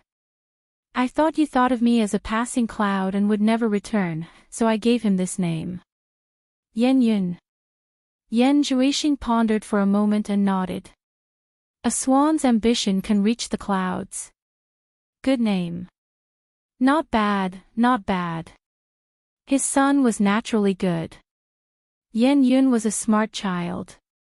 Although he didn't quite understand what Yan Juixing and Hipster were talking about, he figured out that the stranger who said he would kill him was really his father. Instantly, he burst into tears. Yen Yun was a smart child. Yen Yun didn't understand what Yan Juixing and Hipster were talking about. He bawled loudly, and he was extremely heartbroken. His crying made Hipster unable to cry anymore. She pushed Yan Juixing away and asked the child, Yunfer, what's wrong? Yan Juixing was flustered. He looked at the child helplessly and said nervously, Did I not know how to control my strength and hurt him? Yen Yun turned his head and buried it in his mother's embrace. He choked and said, Mother lied to me. You lied to me. Father doesn't love me at all. He said he wanted to kill me. He is a bad person. The more he cried, the sadder he became. It was as though the sky and his heart had collapsed. He was too disappointed. Yan Juixing was dumbfounded. He wanted to slap himself. Why didn't he ask clearly? Why did he hit a child the moment he came in? For a moment, the notorious devil in the world of cultivators was so anxious that he didn't know what to do. Cold sweat appeared on his forehead. He looked at Hipster and wanted to say something, but then hesitated. He didn't know what to say. Hipster comforted the child in his arms with tears in his eyes. He looked at Yan Zhuixing with a good mood and complained, "Don't you have anything good to coax him?" "Something good?" "Yes." Yan Zhuixing suddenly patted his head. The demonic blade flew out and floated in front of him. For him, the only good thing he had was the demonic blade to please his son whom he had just met for the first time. The sharp curved blade was shining with a cold blue light with red shadows. It emitted a magnificent and charming color. The dark blade had a strange demonic pattern that exuded an ancient aura. A unique and nimble crescent moon swayed on Hipster's shoulder. Little Yan Yun only took a peek at it. His eyes suddenly lit up. He immediately raised his head and wiped his tears. He stared at the demonic blade and licked his lips. He was attracted on the spot. Although Hipster wasn't a person in the cultivation world, he could tell that it should be a weapon. He couldn't help but roll his eyes at Yan Zhuixing. He smiled through his tears and said coquettishly, "Is there such a thing for a child to play with? Aren't you afraid of hurting him?" Yan Zhuixing saw that his son liked it and had stopped crying. He immediately heaved a sigh of relief. He waved his hand and said, "It's okay. If I don't let it hurt people, it won't hurt people." Little Yan Yun, who was crying so hard just now, immediately forgot what sadness was. After all, he had the temperament of a child. He slid down from his mother's arms. The tears on his face had yet to dry, but he bit a finger. He raised his head and looked at the demonic blade floating in the air. He seemed to be wondering how it flew. Yan Zhuixing's eyes lit up. He immediately controlled the demonic blade to fly around the house. As expected, it attracted little Yan Yun to clap and cheer. Not to mention little Yan Yun, even Hipster was seeing such a magical thing for the first time. His eyes were full of splendor. He didn't know how the demon god would feel if he knew this scene. The divine weapon he had personally refined had become a toy for a child to play with. Not long after, little Yan Yun completely let go and chased the demonic blade around the house. However, the physical strength of a child was limited. After a long time, he naturally became tired. In the end, he hugged the demonic blade and fell asleep. Under Hipster's guidance, Yan Zhuixing placed him on a small bed and gently covered him with a blanket. At this moment, the pair of husband and wife looked at each other seriously. After a moment of embarrassment, Hipster asked with concern, "Why is your face so ugly?" Yan Zhuixing shook his head and said, "You've suffered all these years." These words made Hipster cry again. He choked and said, "It's okay for me to suffer. I'm just afraid that the child will not have a father in the future." With such an appearance, no one would have thought that this was the unruly princess who disguised herself as a man and ran amok in the capital. Yan Zhuixing tilted his head to look at little Yan Yun who was sleeping soundly. A trace of fear flashed in his eyes. If he hadn't escaped quickly, he would probably have lost his father. He gently let out a breath and hugged Hipster in his arms to comfort her. Then, he whispered something in Hipster's ear. Suddenly, he carried Hipster in his arms and walked towards the brocade couch, causing Hipster to exclaim shyly. The clothes of the man and woman on the bed fluttered in the wind. Not long after, two naked bodies were entangled together. Waves of panting and moaning were enveloped by the soundproof barrier. This time, Yan Zhuixing did his best to serve Hipster, somewhat like making up for it. After making love, the two of them hugged each other and talked about everything. Yan Zhuixing told Hipster in detail about his background and what he had experienced all these years. He didn't hide anything, including how he suffered a few losses at the hands of Yu Qianqiu. Hipster was just a mortal. It was the first time she had heard of the exciting and bizarre stories of the cultivation world. She was even more impressed by Yu Qianqiu, who had repeatedly tried to kill Yan Juexing.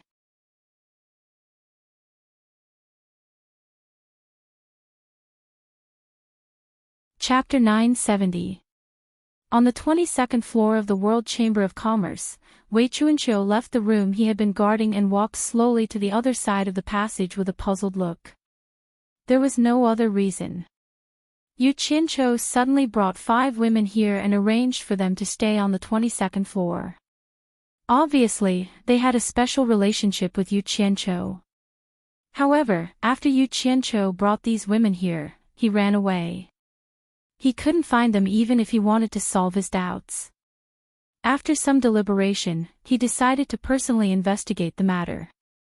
He had to figure out what was going on. Since his adopted daughter, Bai Suzhen, was Yu Qianqiu's woman, then what was going on with these 5 women? Nongzhu had just arranged rooms for the 5 women and went back and forth between the 5 rooms to ask how satisfied they were. As soon as he went out, he saw Wei Chuanqiu walking slowly toward him with a gloomy face and 2 big sleeves. Looking at his face, Nongzhu's heart could not help but pound. There were 25 single rooms on this floor. To avoid him, he had specially arranged these women to stay on this side. There shouldn't be any conflict with him, right? Bat King Wei. Nongzhu bowed respectfully to Wei Chuanqiu. Wei Chuanqiu looked him up and down and snorted. You're just a gigolo. I can tell at first glance that you're not a good person. He was not polite to Nongzhu at all and directly scolded him. What did he say? Nongzhu's face twitched, but she did not dare to refute him. His cultivation was much higher than hers, and she was no match for him if they fought. She could only force a smile. Are these 5 women your people or Yu Qianqiu's people? Wei Chuanqiu twirled his mustache and asked with squinted eyes. His eyes seemed to regard Nongzhu as a pimp in a brothel. Nongzhu was also a smart person. Seeing Wei Chuanqiu's attitude, he naturally would not take trouble for himself. He immediately pushed the blame away and said, "They are all sect leader Yu's people." As soon as he said this, Wei Chuanqiu's face suddenly darkened.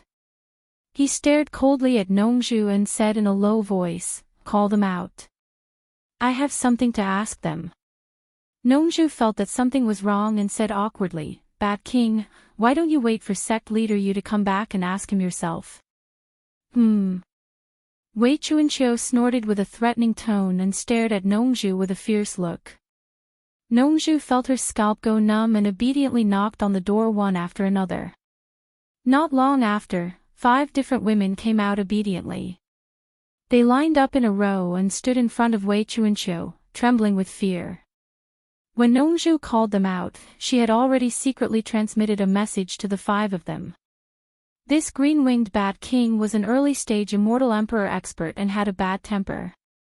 She told everyone to be careful. Wei Chuanqiu's cold gaze swept across the faces of the 5 women. Noticing that all of them were rather good-looking, she snorted coldly and said, "Tell me honestly, what is the relationship between you and Yu Qianqiu?" She then pointed to the first woman standing on the right and said, "We'll start from you. You speak first." At first, Furong was a little flustered because of Nongzhu's warning. However, she thought that since Yu Qianqiu could bring her here, he would definitely not harm her. Because of her almost blind trust in Yu Qianqiu, Furong became the calmest among the 5 women. She indifferently bowed to Wei Chuanqiu and said, "Furong greets Senior Wei. Yu Qianqiu is my man." Hearing this, Wei Chuanqiu's mustache trembled. He stared at the calm Furong for a long time before slowly moving his eyes to the next woman, Wu Lixue. Wu Lixue was a little afraid at first, but after hearing Furong's words, she threw all her fears to the back of her mind. She bit her lips and stared at Furong without moving her eyes. Sure enough, her guess was confirmed. Yu Qianqiu did not only have one woman. "Little girl, how dare you not answer this old man's question? Are you tired of living? Wei Chuanqiu said in a gloomy voice. Yan Yu, who was standing behind Wu Lixue, immediately sent a telepathic message to remind her and secretly pulled Wu Lixue. Wu Lixue's eyes were filled with tears. She replied with an aggrieved expression, I am Yu Qianqiu's woman. Wei Chuanqiu suddenly sneered. When his eyes moved to Yan Yu slightly bowed and said, Me too. Nongzhu, who was standing aside, thought that these were the only 3 women. Because he had investigated Yu Qianqiu's background, he knew that the Temptress of 100 Charms next was the former lover of Yu Qianqiu's master in Ongquancang. The reason why Yu Qianqiu brought her along was that he respected her as his master's wife.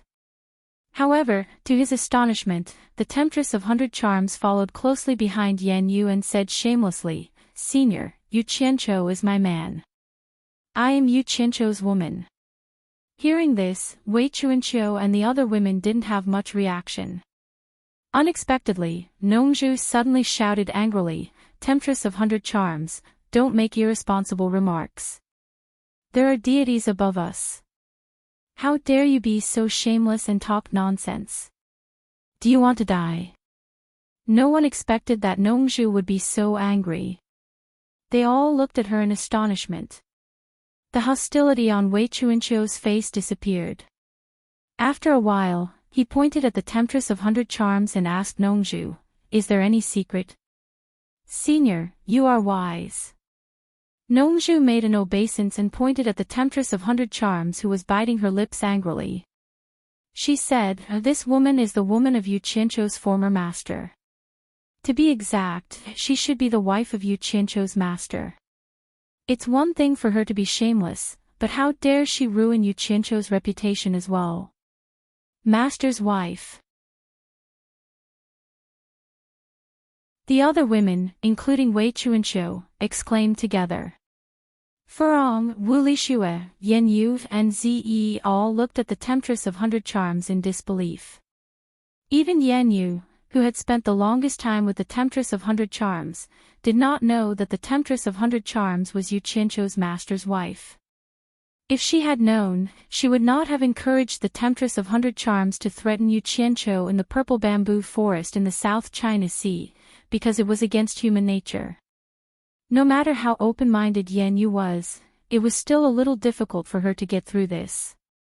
The seductive look on the Temptress of 100 Charms' face was completely gone. Her smooth cheeks turned pale and blood appeared on her tightly bitten lips. Obviously, she had bitten her lips.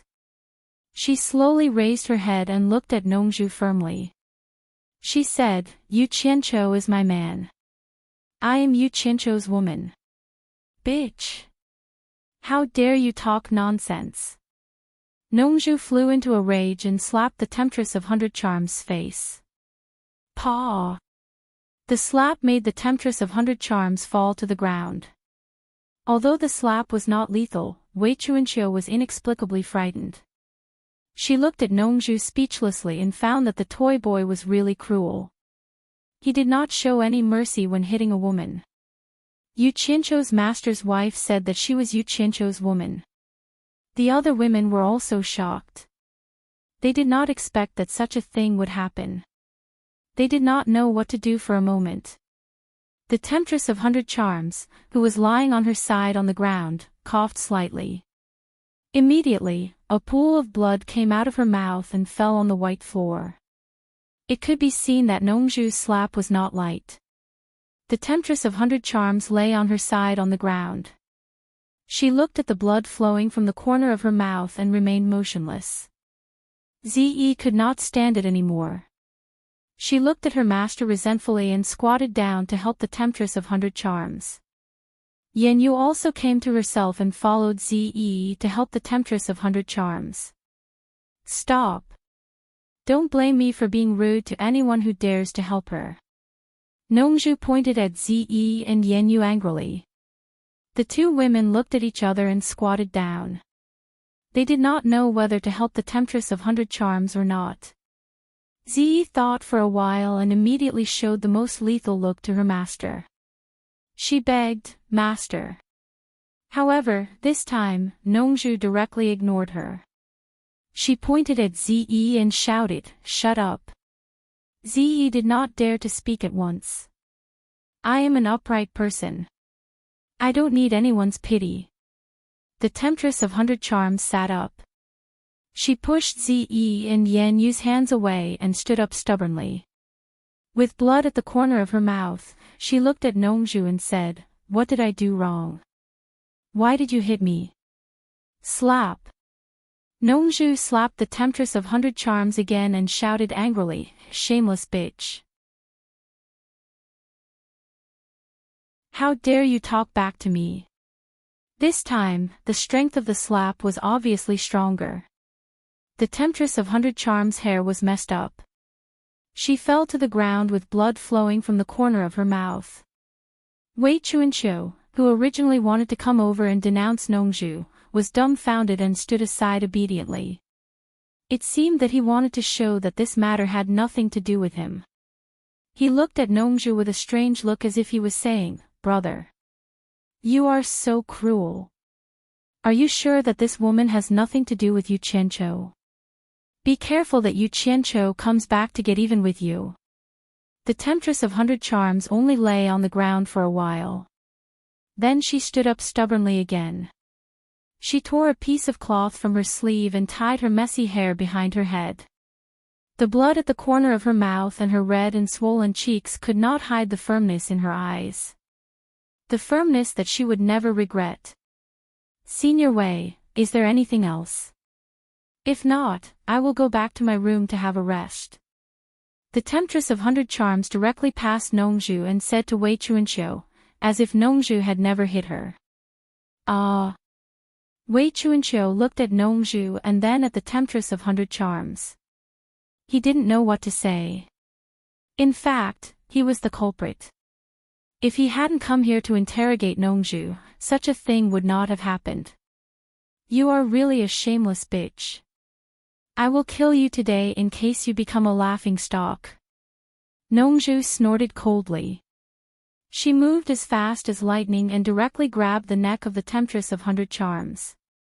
With the cultivation of the Temptress of 100 Charms, how could she escape from Nongju? At this critical moment, Wei Chuanqiu suddenly moved and clamped Nongju's arm. He looked at Nongju helplessly and said, "What are you doing? I haven't finished my question and you want to kill me. You are looking down on me." He waved his hand and Nongju immediately retreated far away.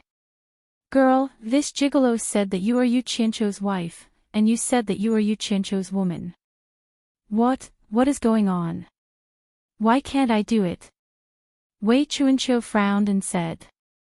One of the reasons why he saved the Temptress of 100 Charms was that he was curious. The most important thing was that he didn't know what Yu Qianqiu's attitude was. If he accidentally killed Yu Qianqiu's sweetheart because of him, who knew what crazy things that bad guy would do?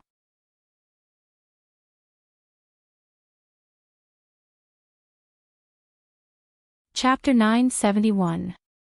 Wei Chuanqiu had interacted with Yu Qianqiu for a long time. After interacting with him for such a long time, he could tell that Yu Qianqiu was vicious and merciless. He could also do shameless flattery. However, no matter how much he changed, he could not change the insanity in his bones. It was like a kind of madness against the oppression of fate. Whoever touched his things would be oppressed and attacked by him. He had to resist fiercely. Wei Chuanqiu did not dare to go too far when his inner elixir was in Yu Qianqiu's hand.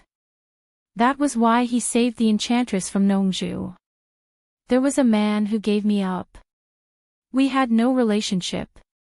Later, that man took a disciple and died soon after. In order to avenge that man, I got to know his disciple. Maybe I fell in love with him after a long time. I don't deny that I fell in love with his disciple. It's that simple." The enchantress smiled faintly with blood on the corner of her mouth. No one knew whether she was laughing at Wei Chuanqiu or herself. She just looked at Nongju, who was pushed back by Wei Chuanqiu, and said, "I don't understand why I have to be the woman of an irresponsible man who abandoned me and died a long time ago. I'm not a woman who likes the new and gets tired of the old. I've done a lot for that man and almost destroyed my whole sect. Of course, this is the reason I found to comfort myself later. After I fell in love with Yu Qianqiu, I was also very conflicted. But why did he make me his wife? Now I just want to be his woman. Then she looked around and said, I know what I did was wrong, but I don't know what I did wrong. Who can tell me a reason to persuade me so that I won't continue to do wrong? Furong and the other girls looked at each other. Anyway, in their understanding, it must be wrong. There was no need for any reason. Anyway, it was wrong. This kind of thing should not happen. However, these girls sympathized with her now, so no one could say anything. Well. Wei Chuanqiu scratched his head and looked at Nongzhu. He immediately waved to him and said, Toy boy, come here and tell her what she did wrong. Nongzhu walked over slowly and snorted, bitch. The reason is very simple. I've already said that what you're doing is against common sense. Yes. Wei Chuanqiu nodded and said, doing so is against common sense. Little girl. Let go. Don't be stubborn anymore. If you continue like this, the world will not tolerate you. In the end, you'll only be the one getting hurt, and you might even drag Yu Qianqiu down with you. Besides, Yu Qianqiu wasn't a good person. Why did he have to like him? And you guys. Wei Chuanqiu then pointed at the rest of the girls and glared at them. I say, you can like anyone, but why do you all want to board Yu Qianqiu's pirate ship? Is that broken ship that attractive to you? I think all of you should disperse. Disperse, disperse, everyone go home. He had a good idea. He was going to disband all the women of Yu Qianqiu and let his adopted daughter, Bai Suzhen, be the only one. Otherwise, he would not feel good if Bai Suzhen shared a man with other women. However, Ziyi curled her lips and said, I won't go. I'm not his woman. I'm just his friend. She thought, I want to board the pirate ship, but the pirate ship is so sneaky that it doesn't give me a chance to do so. Of course, she could only think about it in her heart. She couldn't say it out loud, or she would die of shame. She didn't have the courage of the enchantress. To be honest, she quite admired the enchantress. Nongzhu glanced at Ziyi and twitched his mouth. No one knew his daughter better than him. He probably guessed what his daughter was thinking. Against common sense. The enchantress suddenly giggled and asked, Mr. Nongzhu, how am I against common sense? Is it because I dated his master? Yes. Nongzhu suddenly turned around and shouted, bitch. The world is so big. I don't care who you find, but not Yu Qianqiu. Mr. Nongzhu, you can't convince me with this reason. The enchantress shook her head stubbornly. Nongzhu immediately shouted, then I'll kill you and end all troubles. Mr. Nongzhu, you don't have to do it. If Yu Qianqiu wants me dead, he only needs to say one word, and I'll die in front of him immediately. The enchantress smiled faintly. She had long thought that there would be resistance when she was with Yu Qianqiu, but she just thought it was because of the common people's opinions and filthy words. However, she didn't care about those things at all. Since she could be called the Enchantress of 100 Charms by others, what kind of ugly words had she not heard before? However, she didn't expect that there would be resistance from Yu Qianqiu, which was so strong that it hurt her both physically and mentally.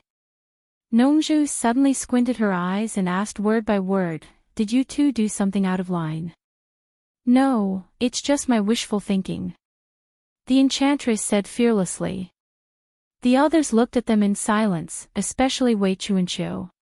He couldn't figure out why this gigolo cared so much about this matter. It seemed that he cared about it very much, and his attitude was quite extreme. Enchantress, since you and I are from the same place, I'll give you a choice. Nongzhu waved her hand and pointed outside. You can either leave the World Chamber of Commerce and go wherever you want, or you can die in my hands. It's up to you. My patience is limited. You'd better make a decision quickly.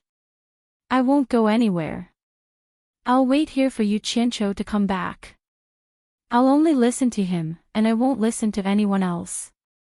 The enchantress slowly turned around and walked straight to her room, as if she didn't care about Nongzhu's threat at all. Bitch! I think you're tired of living. Nongzhu shouted angrily and dashed forward. However, a green shadow flashed by and was caught by Wei Chuanqiu. Wei Chuanqiu grabbed her with one hand and scratched his head with the other. Let's wait for Yu Qianqiu to come back. What do you want to say when I come back? The door in front of them opened and Yu Qianqiu walked out. He was stunned when he saw them in the corridor. Then, he strode over and asked suspiciously, "What are you doing?" Nongzhu pointed at the enchantress and shouted angrily, "Ask her." Yu Qianqiu looked over and saw the enchantress standing at the door, motionless with her back facing the outside. Her messy hair was tied up casually with a rag and her clothes were a little messy. Yu Qianqiu couldn't help frowning and asked, "What's wrong with you?" The enchantress didn't want Yu Qianqiu to see her embarrassed appearance. However, after hesitating for a while, she knew that she couldn't avoid what she had to face. So, she slowly turned around and said as if nothing had happened, "Nothing." However, the two palm marks on her face and the blood at the corner of her mouth made Yu Qianqiu squint and ask coldly, "Who did this?" The enchantress shook her head to show that she was fine and hoped to make peace. However, Nongzhu flashed over, pointed at her and scolded, "This bitch is shameless. How dare she say that she is your woman? I think it's better to drive her out as soon as possible so that she won't be hated by everyone." Hearing this, the enchantress immediately looked at Yu Qianqiu. The others also looked at Yu Qianqiu and wanted to know his reaction. Yu Qianqiu looked at Nongzhu expressionlessly and asked, "Did you hit her?" "I taught her a lesson for you. If Bat King Wei didn't stop me, I would have killed her." Nongzhu was still angry and said. Yu Qianqiu's expression changed unpredictably. Hui Ming was dark and gloomy for a while before he sighed and said, "We are all on the same side. What can't we talk about? Why did you hit her?" "What? She said that you are her man. Shouldn't I teach her a lesson?" Nongzhu said harshly, "Are you out of your mind? It's against common sense. Your reputation will be ruined if it is spread out."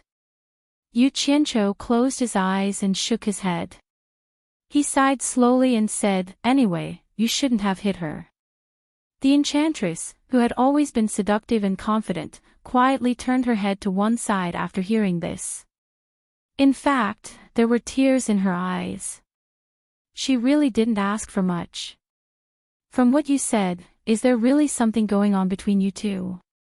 Nongzhu said aggressively, "Is it really as she said, that you are her man and she is your woman? Have you already done something out of line?" "Nothing happened between us." Yu Qianqiu stared at Nongzhu fiercely and said, "But I won't allow anyone to hurt her, especially her. You'd better control your emotions. It's none of your business and it won't affect you. I don't want to see you do anything to her. Otherwise, don't blame me for being rude." He clenched his fists tightly in his sleeves. Obviously, he was trying hard to control himself. "Humph. Looks like I was the one who meddled in other people's business." Nongzhu was so angry that she laughed and said, "I only ask you one question. Tell me honestly, is she your woman?" Everyone's gaze was focused on Yu Qianqiu, waiting to see what he would say. Yu Qianqiu's Adam's apple moved and his mouth was dry. He turned his head to look at the enchantress, who was also looking at him, and said word by word, "She is not my woman." Then he suddenly looked at Nongzhu and said, "Are you satisfied now?" Some things were just too powerful. Even if Yu Qianqiu was extremely daring, he still didn't dare to rashly cross them. The enchantress's body stiffened.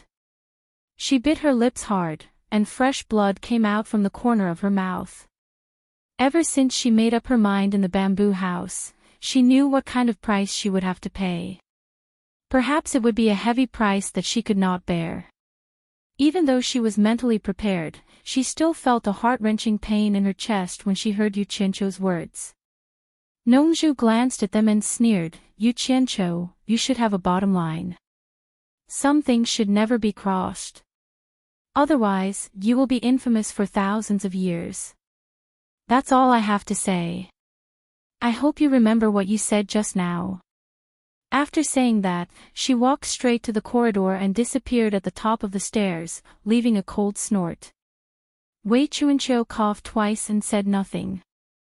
As the culprit, he also quietly floated back to where he was supposed to be.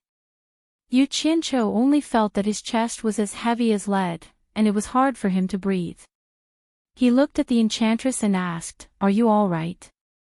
The enchantress forced a smile and shook her head. Her strong confidence in facing men was nowhere to be seen. Biting her lips, she opened the door of the room and quickly closed the door after entering. Yu Qianqiu heaved a heavy sigh and said to Yanyu, "Go and accompany her." Yanyu nodded and quickly entered the room of the enchantress. You're tuning into the LoveLore Library YouTube channel. We're so grateful for your support, and don't forget to subscribe to join us on this incredible journey through captivating stories. Your generosity through donations truly makes a world of difference, as it's the primary source of revenue that allows me to expand and enhance this channel for you. Thank you from the bottom of my heart for being a part of this adventure.